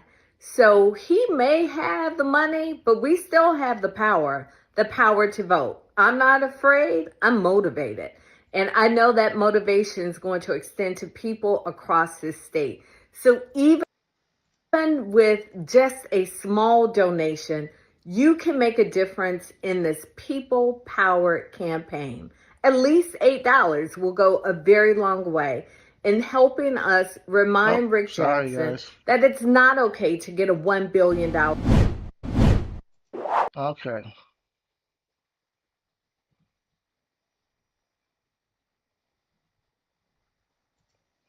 I'm sorry. This damn computer, bro. Anyways, $8. She wants $8. She said at least $8. About to get my freaking password to the public, man. God. Bro, it's hard out here. Oh yeah, you broke up again. Damn. It's hard. It's hard when niggas out here begging for $8. It's hard. It's hard. Usually they don't tell you a price. They like, yo, we need some money. Yeah, it's just whatever you can send me. She's like, no, I need $8. I need at least $8. Yo, shout out to Keisha Bottoms, man. I don't know. She like, I gotta balance my checkbook now, bitch. I had to spend $2,600 for that goddamn plane ticket, nigga. Man. Keisha Bottoms, bro. Oh man, I want to see Keisha Bottoms yearbook. Let's see what that look like. Somebody named Keisha Bottoms in the 80s.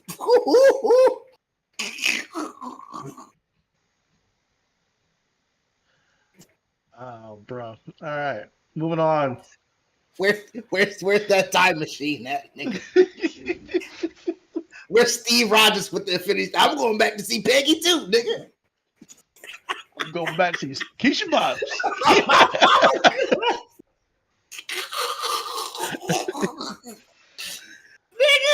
Oh, ain't no way she could have got away in life. Her name is Keisha Bottoms.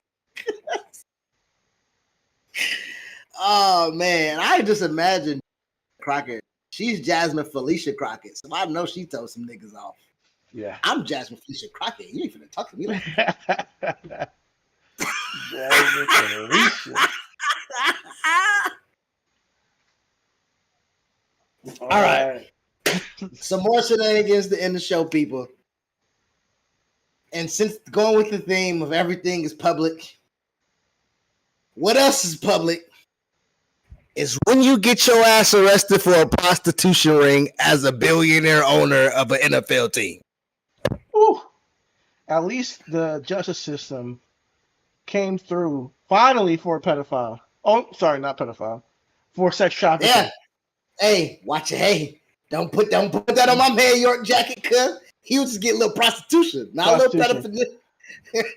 But we know how billionaire prostitution, sex trafficking has been handled for people who are rich, you know? So I'm glad that we actually have somebody that's being held accountable.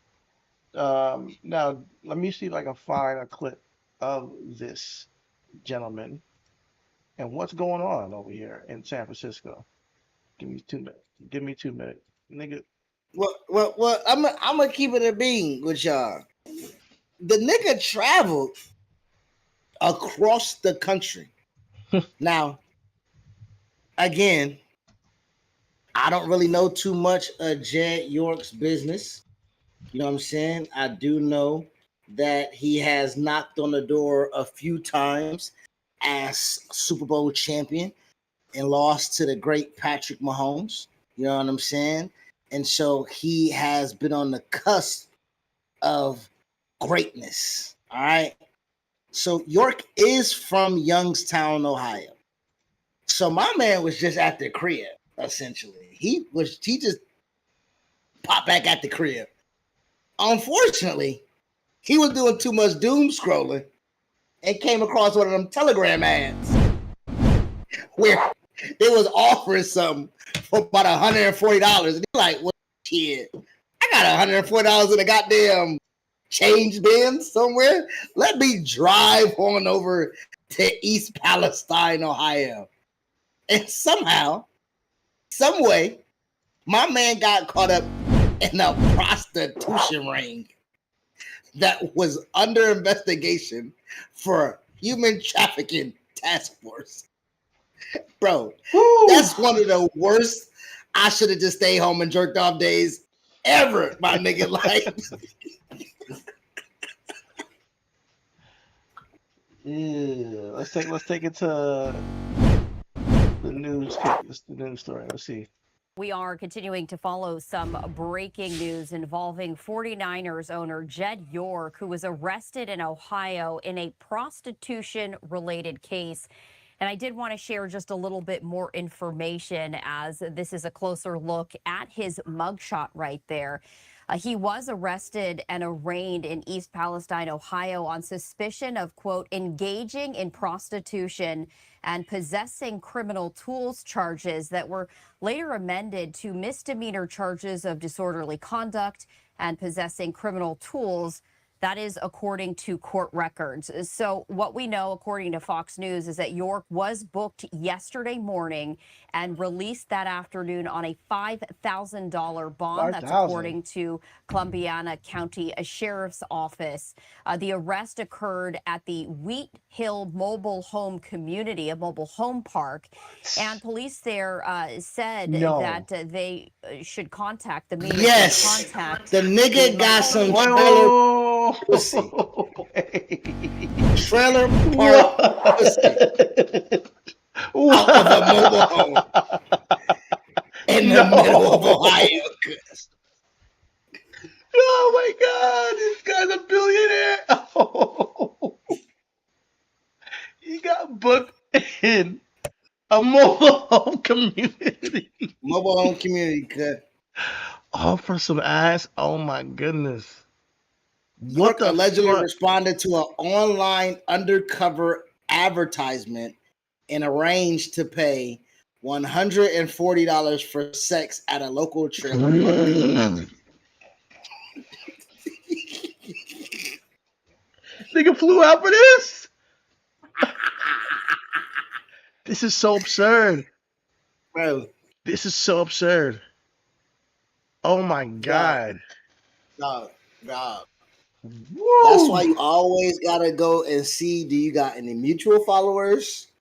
Who she the nigga? If this account was just created yesterday, I don't want it. Yeah, I can't even like no pictures on here, nigga. I don't nothing. Yo, go to Vegas or something. Like, go to Nevada. Yo, what is he doing?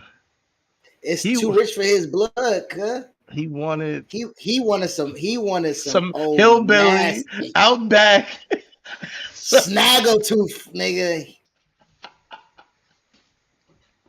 That's what he wanted something that smelled like wild caught fish, nigga.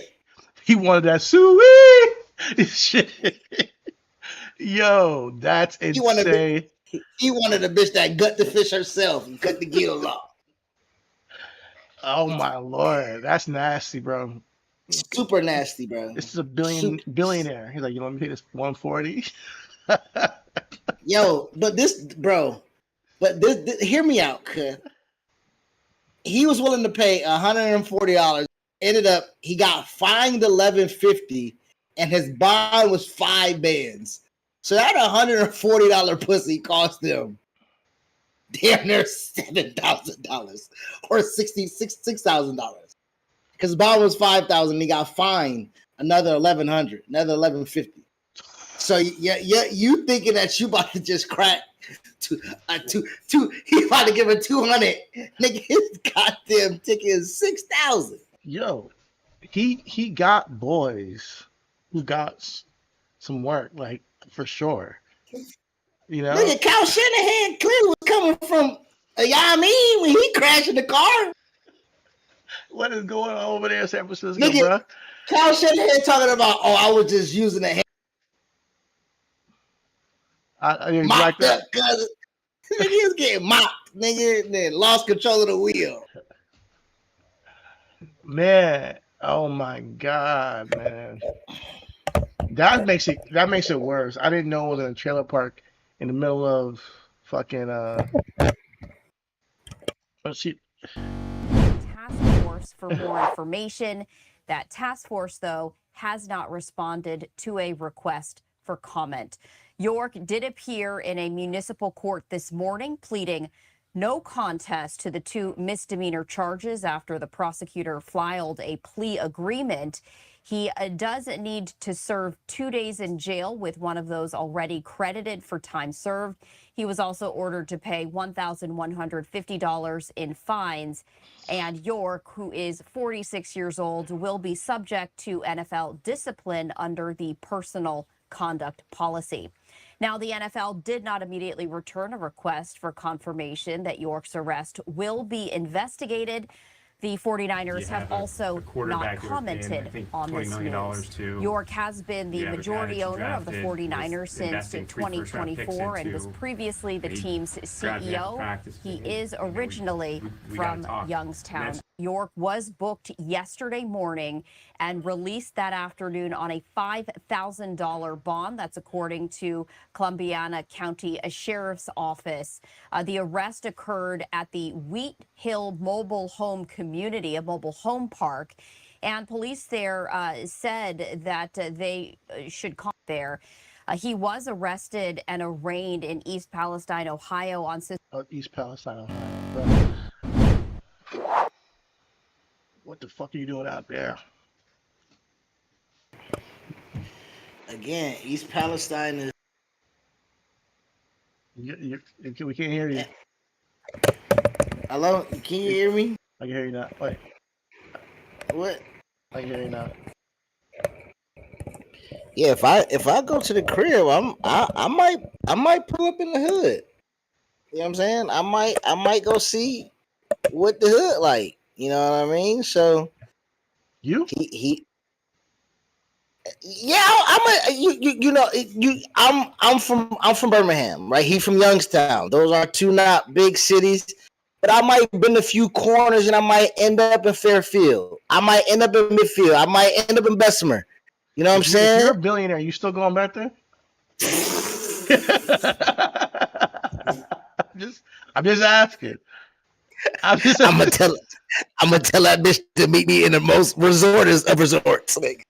Yo, he didn't even fly a bitch out, yo. He flew to Ohio, East Palestine, to a mobile home, pulled up as a billionaire, owner of the San Francisco 49ers, to get some strange.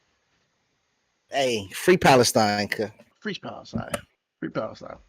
They out there trying to just sell some pussy, bro. Free Palestine.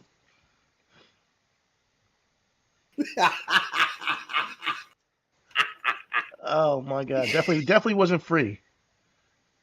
I'll tell you that. No, he paid a ticket. I think that if you did. Oh, my bad. YouTube's going crazy. You about to play that? No. It was just I clicked on something accidentally. Yeah, man. So San Francisco, they can't win for losing around this hoe. You know what I mean? And if I'm York, nigga, I gotta know what that Robert Kraft treatment was. If Robert Kraft still own the team, that's all I care about. Let me keep my team. Let me play my little ticket, and don't y'all niggas ever speak about this shit ever again like y'all do with Robert Kraft. That's what I want. If I'm Jed, nigga, give me the Robert Kraft treatment. I paid a little slap on the wrist. You know what I'm saying? But he's gonna be all right. Come on. Yeah, absolutely. But man, that's embarrassing. You got caught up in a mobile home. You don't ever want to be there. Listen, he loves that mud.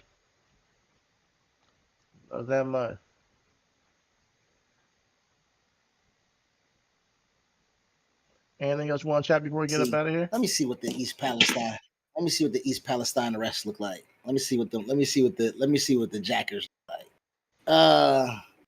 Yeah, do we gotta suck at the teat of Deshawn and Shedeur, or do we leave that alone?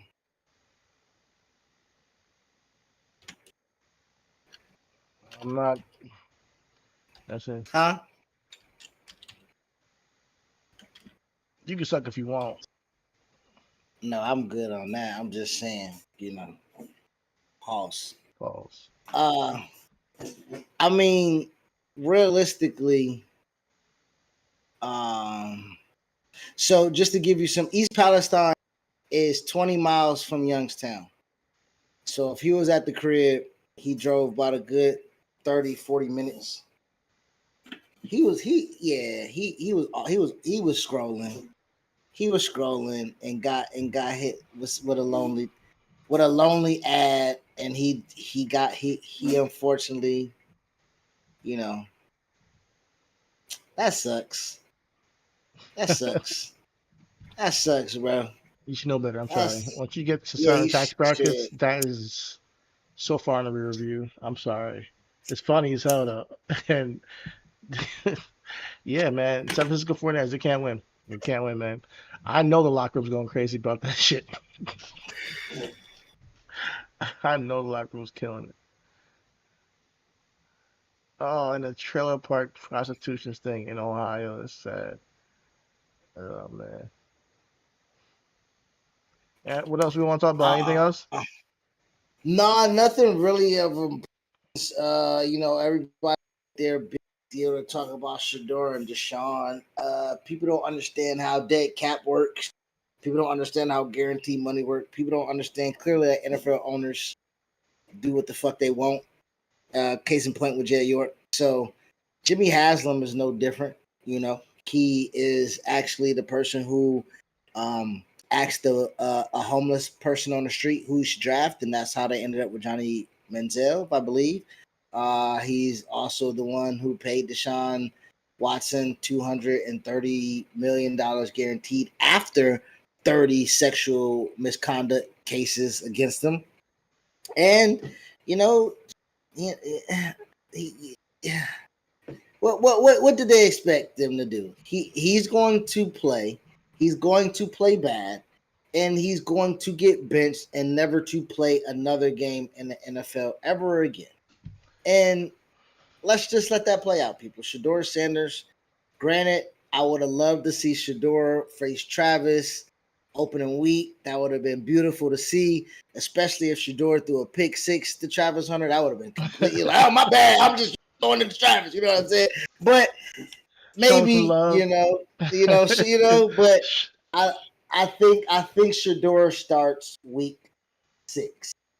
Okay. What is your over-under of Shedeur Sanders starting the season? I'm at week 6. Where do you see him start? I don't know. I don't know. I called Deshawn back in April being the starter. So like you said, people don't understand the cap situation and all that. I think people are getting on Deshaun about his comments and saying, oh my God, it's a play into his role on the team. Man, you are not there watching the practices. So at the end of the day, they know what they're doing over there in Cleveland. I don't think it's the practice. I think it's the money. Deshaun's not only the practices, money, but if he was complete trash, you think that he'll still play? You think that means that Shedeur had no shot no matter what. If he's complete trash in the practices, he ain't playing over Shedeur. I mean, it's not complete trash.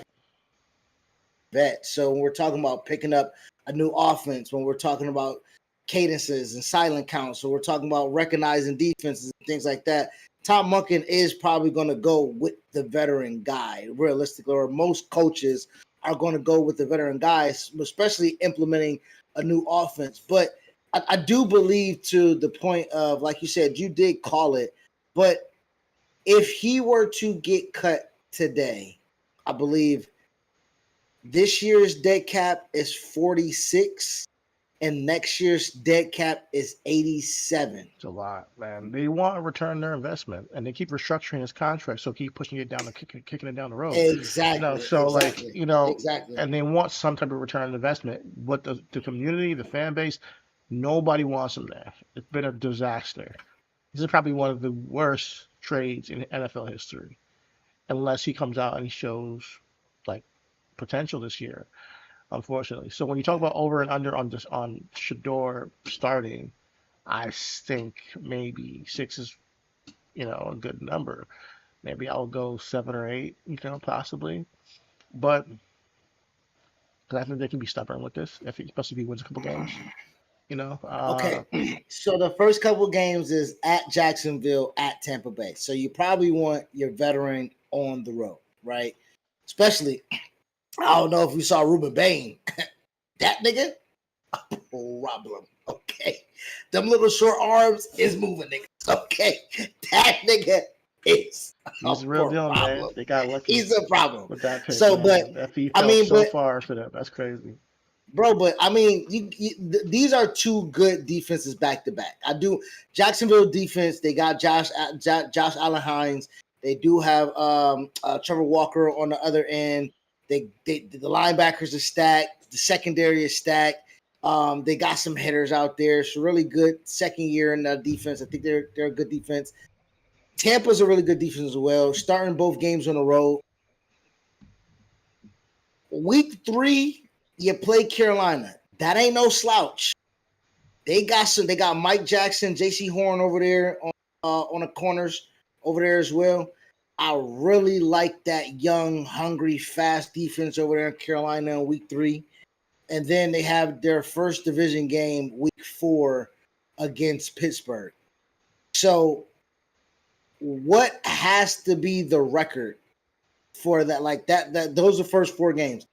Now, if Shedeur plays week 5, Chidi, I will give you money to take your black ass to see him play the Jets week 5. I mean, you can give me money either way. I mean, No. Only I go so I can have you do this. All right, y'all got it here on record, yo. So listen. If Deshawn somehow just a bad or he's out for an injury or something like that, I will be at the game. Let's go. Now I'm praying for him. Forward up.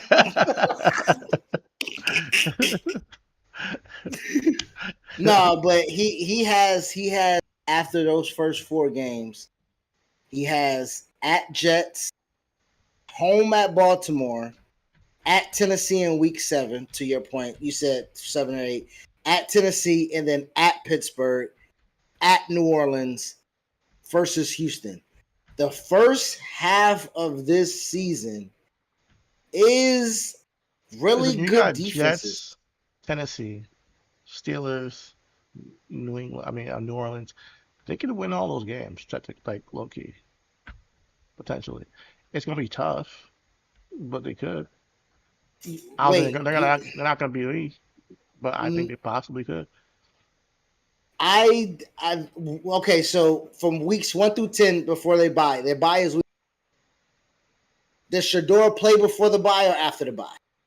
I don't think he plays before the bye. What week is the bye? 11, week 11. I think he can get a couple of reps in. Like if it gets out of hand, it might get like 4th quarter reps or. I'm talking about starting. I'm talking starting. Okay. Starting. Yeah, starting. I think injuries could happen. I think, but starting without injuries, like he's the guy. Week 11 is kind of late in the season, so just the energy seems like this is not going to last. Deshawn, he's already the media's already on his ass. They want him out before the season even started. They didn't even want him in. Yeah, they didn't even want him in the first place. Yeah, and then on top of that, you got the fan base who, with the whole Shedeur situation last year, and they're just fiending to get him to start. They want Shedeur to start so fucking bad in Cleveland. Like they've been like, yo, what the fuck are they doing out here? Like, and he had a pretty good game this weekend. So I watched every snap. He did throw a pick. Got picked up. you know. But It was it was tipped. It was tipped. But It here's was the tipped thing. at the line, and it was behind. It was tipped. I have a bad feeling, bro. About what? Shedeur playing and starting. I feel like What do you? it's a pipe dream. I feel like if he gets into it, I think he's gonna. I think he's gonna have. I think he's gonna have a learning curve. I think it's gonna take some time for him to figure it all out. I do. Well, it can only be a learning curve because he don't play. But yeah, I believe. I don't think he's gonna come out and kill. Yeah. But like, I think. But I think that's what people expect. That's why I'm concerned because like he can get killed because people expect him to be better than what he is. So Well, I do expect him to be better than what he is. Absolutely. It's several 4th and 2. He's sitting there patting the ball. I said, get the fucking ball out. But he can't. He's Madden, right? Me, I'm throwing that. It's a pick. He waited for it to clear. He was patient, and I was like, damn. the problem is he has to get off his first read. Like you gotta get to your next read sometime. Oh, that don't look good. All right, move to the next person. Hit the check down. That's what he should be doing, you know, or whether it's the first check down with the running back or to the flat. Like these are the things you gotta be looking at. Sometimes he's waiting too long on that first or second read where he's like, I want that guy to get open. Get it, you know, and I get it. You want the guy where it's a big game, but sometimes it's like you just hit that bitch, you know, take what you got. I was listening to Colin and Colin gave perspective. Colorado was last in offensive line pass protection. They were last in running the ball, and coaching wasn't really good. You know what I'm saying? You know what I mean? Like, so Shedeur is behind the 8 ball a little bit, where he didn't play with competent offensive line play, and the only skill position that he played with that got drafted high was clearly the Heisman winner. But no disrespect, Joe Horn Jr. or not Joe Horn Jr. Ain't that his name? What's his name? Horn Jr. He played for Carolina. Yeah, Horn Jr. He's like third receiver, fourth receiver. Joe Horn Jr. Okay, yeah. He is a really good, serviceable wide receiver in the NFL. So in college, I believe he probably could have, been accentuated a little bit more. But again, he's playing with Travis. But my point was that Shedeur wasn't really playing with a lot of top tier talent. And to your point of when you're saying that he holds on to the ball or he doesn't get off his read, he did lead the college football in completion percentage. So with that being said, I do believe that he has the capability of delivering the ball, and he did it by and again in this NFL 70% is kind of the benchmark. So if he can maintain his FBS completion percentage, I think that he should be well, because again, they revamped the offensive line in Cleveland, which is really good. The skill positions are really good. And I think that they are in a situation where the team needs him to be better than average. And I think he's better than average. I do believe that he's better than average. And to your point, where you think that people are thinking that people think that he's better than what he is. I do believe he is better than what he is because he didn't play with no ones. He started that preseason game. He played with 0 ones in the O-line, 0 ones in skill position. He played and to start off the game 8 for 8, 80 yards and a tud. He had Travis. No, in Cleveland. This past preseason. Okay. This past preseason game. He played with. He started with no ones. Okay. No real ones. No real reps with the ones. No continuity. No nothing. And again, he started the game off 8 for 8, 80 yards and a tutty, and then he ended with the 9 for 11, 79 yards, the tutty and the pick. So within 3 possessions, I watched. They got pinned back the second drive off a punt. And then the third drive, in that second drive, he had to punt it back. That third drive, they were in the red zone when he threw, or not in the red zone, well, in Bill's territory, I would say, where he threw that pick. So he had 2 out of the 3 possessions where I believe that if he leads that third drive to points, still they might give it to Watson, but it makes it really hard for them to look at the tape. Look how he had command of that offense. Look how he had command of the offense with no ones and still give it to Watson. But again, like Collapse put in the chat, the money, $230 million is a lot. You know what I'm saying? So that has to It's the money. That has It's to the play a money. part.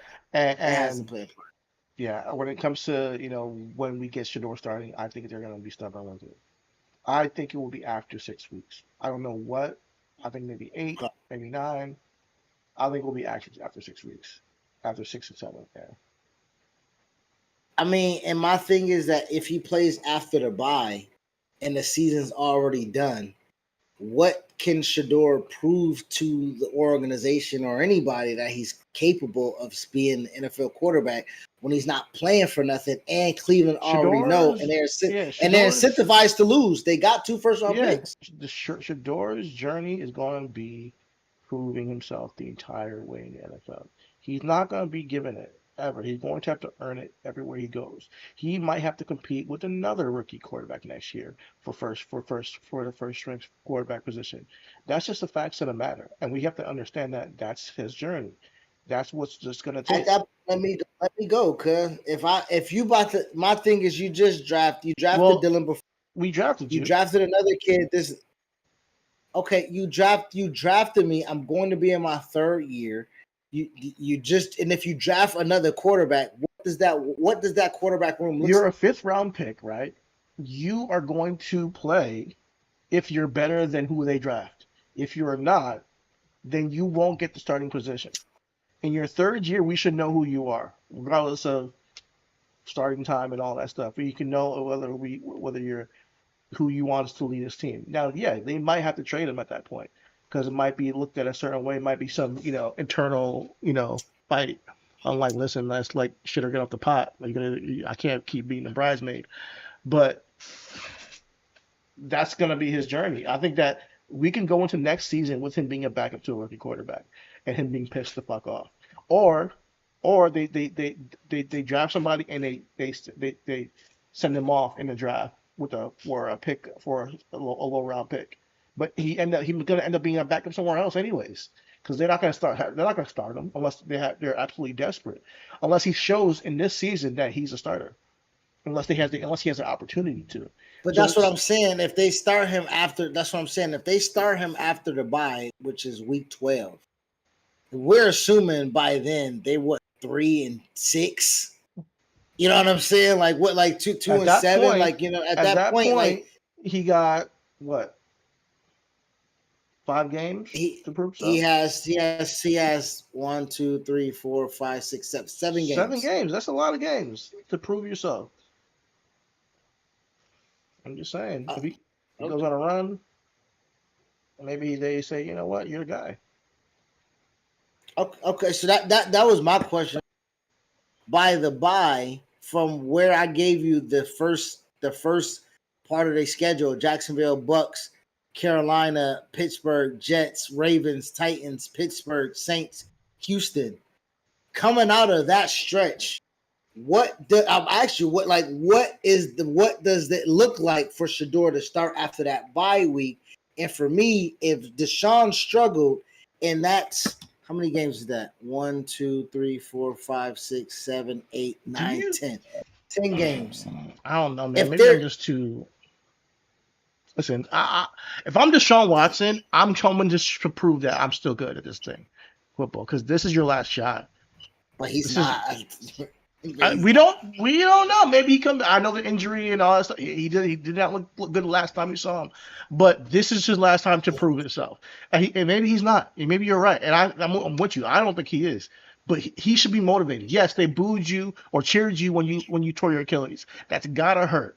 That gotta feel personal. People are looking at you like you are a sexual predator the entire time. Throw that noise and that pain and anguish into your play and prove that you're still that dude that was called the Michael Jordan of football at one point. Listen, go and prove it. If he does not prove that by the bye week, this is Shedeur's job. at that point. And you got to live and die with Shedeur. You might win, you might lose rest of the season. Oh well. You got 2 first-round picks at the end of the season. What I think they should do is get rid of both Deshawn and Shedeur if Shedeur's not the guy, and draft a quarterback. None of this bullshit, none of this controversy, quarterback controversy. Pick your guy. You got 2 first-round picks. Pick your guy, and that should be the end of it in Cleveland next season. Give Shedeur that last 7 games to prove if he's who you want to move forward with. That's the least you can do if you're out of playoff contention, and that's what I think the strategy should be for Cleveland. Well, I mean, realistically, to your point of them restructuring this contract, for people who don't know, he has a poison pill in his contract, and this poison pill is if he is on the roster by March 13th of 2027, My birthday. he's guaranteed a base salary of $200 million in 2029. Boy, He ain't gonna be on that roster. Oh my this nigga. It's over. That's the case. Then why are you even doing this? Push your door in now. Like, what the fuck is going on here? Bro, this is what I'm saying, bro. This is what I'm saying. A poison pill? Oh hell no! Listen, he gonna hold them cap hostage for because fuck them up for the next 5 years. his cap hit. So his cap hit is $86 million. It will be $34.7 million in 2027, and it's 51.5 in 2028. So they have to figure this out. They have to figure this out. This is weird, Now, bro. He's guaranteed $46 million cash payout in 2026 for this season. In March of 2026, Browns converted nearly all of his base salary to a signing bonus. This dropped his base salary to $1.3 million and slashed his 2026 salary cap hit from a high of $80.7 million down to $40.96. So with that, Cleveland, bro, this is what I'm, bro. That's crazy. Bro, what are they? What are they doing, bro? And Baker's out there in Tampa, going to take him to the, playoffs. He didn't win last year, but he did take him to the playoffs when he left. And Baker was there in Cleveland. You got Dylan Gabriel. He's not even in this conversation. This nigga can't even sniff. This nigga can't even sniff reps. Yeah, man. He went undefeated in Oregon too. Man, that was again, nigga. The way they prop up Shedeur for running the system, they don't prop this. I mean, the way they prop up Dylan Gabriel they don't prop up that boy Shedeur because Dylan Gabriel was a product of a system, nigga.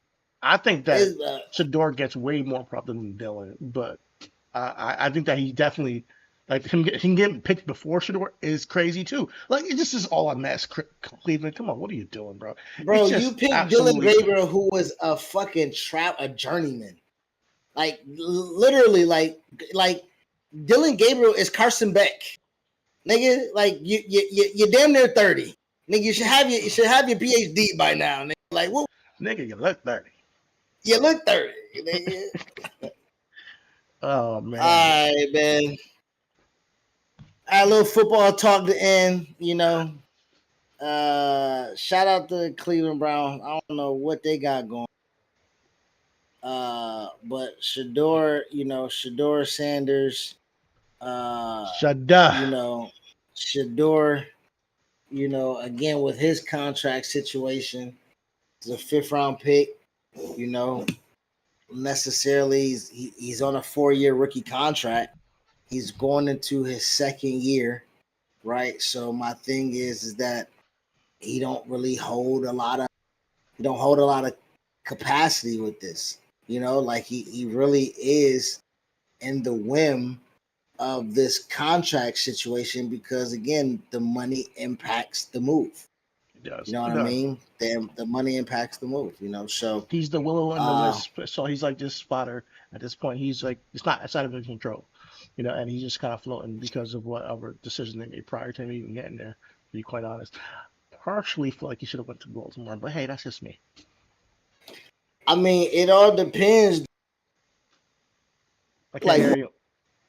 it looked like Baltimore might get Justin Jefferson, so Lamar gonna be there for a little bit. Really? I mean, That's the purple, word on the street. purple, same uniform. Under Armour's there, and it only make nigga. They gave me JJ McCarthy and Kyler Murray. Hell yeah, I'm looking to fuck up out of Minnesota.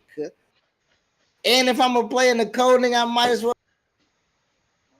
Crazy. Yeah, that's the word. That's the word. Let's pay attention to J Jets. If J Jets, I would love that, honestly. if J Jets do not get back to prominence for me and him, I think he's the number one. I mean, again, he was a senior when Jamar Chase was a sophomore. A lot of people thought Jamar Chase clearly was the better receiver, and still coming out, they think Jamar Chase is the better receiver. You can't teach the deep ball threat. You can't teach the long strides. You can't teach the 50-50 ball. You can't teach the nigga being so icy. You can't teach it. You know what I'm saying? Yeah. You can't teach it. J Jets, to me, exudes number one wide receiver guy. You know what I'm saying? Yeah, absolutely.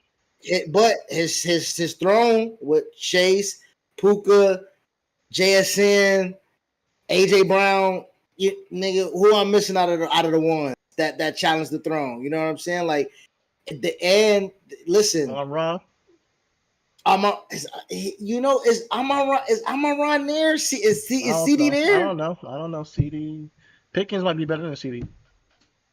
Oh, you got a friend in me on that. You know what I'm saying? Nigga. I'm a big X receiver, nigga, and George Pickens is an X. Yeah, man. Listen, man, I'll be honest with you. Garrett Wilson, dog. People sleep on him because he hasn't had a quarterback really. When he got one, the guy freaking tore his Achilles in 2 plays, and then we have to deal with him coming from injury. So he really hasn't had a good quarterback. If Garrett Wilson with a really good quarterback, God damn, it's got to make some incredible catches. I was really happy for Justin Fields when he went there, and I thought Justin and Garrett would have rekindled some fire from Ohio State. Justin is afraid he didn't throw the ball.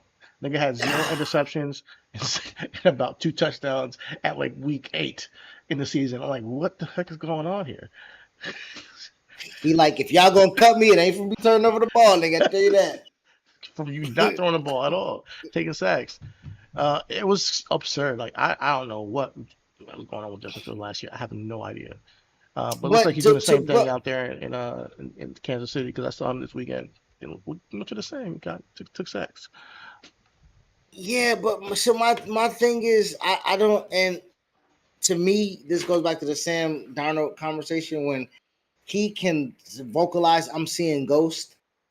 You do have to now deconstruct that quarterback, right? You have to break him down, and be real and I don't know if he's been to places that have the rehabilitation. The Jets clearly don't have the offensive tutelage to kind of rehabilitate him. And even though Andy Reid might have it, he don't got the patience, nigga. Patrick's coming back from ACL, bitch, and I gotta focus on Patty. Justin's just not that guy. He's just not the guy. He's just not the guy. I'm sorry. He's just not that guy. I mean, I think he has talent, but he has to play backup for years, and maybe one day he gets a Geno Smith, Sam Darnold moment where he's like, all right, he figured it out, but it's gonna be some backup for years, I mean, if he has a Trump 2028, Soldier Boy 9313. Good luck on that. What we got? Nah, somebody just trolling. Somebody's trolling. Oh, what's happening with that, man? What's up, Soldier Boy? Soldier Boy. Hey, what branch of the army you in? Are you in the army? Or are you just here to troll on some Trump shit? I mean, Soldier Boy, what type of soldier you is? You ice? You a Proud Boy? What you is? What You you know, is? you a Nazi? You a Yeah, stay Nazi? tuned. Yeah, You Gestapo? yeah, rep your set, cuz. Rep your Which way set. you is? Rep your set, nigga. Listen, we ain't the chat to fuck with, my guy. Rep your set, nigga. You fascist. Come on, don't be scared. We got anything else, man? We was done at 11:30. No, we are done. We are done. Listen, there is nothing. Let me hit the back end music so we can let y'all know what it is. We out of here, man. We out of here. Listen, Collapse, if you still in the chat, hit us up. Let us know how you want us to. Yeah, hit us up in Discord. How should we advertise this thing and get this ball rolling? We got a lot of things coming down the pipe. We had a business meeting yesterday, so we're working on some things. We're working on some things. All right, so we do want to do more, and we will be doing more, but we can't talk about it right now on air. So y'all stay tuned. Thank y'all for joining us. If you're here on delay, thank you for watching this. You were a real one. Definitely hit the like, subscribe, the bell. If you fuck with our shit on Twitch, follow us as well, because we really appreciate people who who chat up on Twitch. Disgrace, we really rock with you. So yeah, man, we're here. And we are the podcast that talks about everything that matters. Everything is. We are the zeitgeist. We are the culture. Yes, sir. All is love. Everything is everything. Keep loving your hearts and spirits, because the world needs more of that. And Trump will never be president again in 2028, or else the world's over. Be real. I mean, the world was kind of over. Got it the first time, All right. and then he ran on Project 2025. Kind of been on a downhill slide ever since. Yo, hey, hold on. You know what? Tomorrow we're gonna talk about the meats, nigga. I don't think everybody understand what's going on. No, Paul, nigga. Convincingly, they are murdering horses, and there's a callback on beef. All right, and we're also going to be talking about slavery, not the traditional slavery, but the new age betting slavery that's going on in Russia. So we got to talk about that, because right now they are turning human beings into batteries. Put it that way. Human beings are becoming batteries that we can bet on live. So we'll be talking about that tomorrow. Please stay tuned. Hit us up. All is love. Everything is everything. Keep loving your hearts and spirit, because the world needs more of that. And we out this bitch. Peace. Celebrate Kobe Day, baby. Be a G. Rest in peace, Kobe.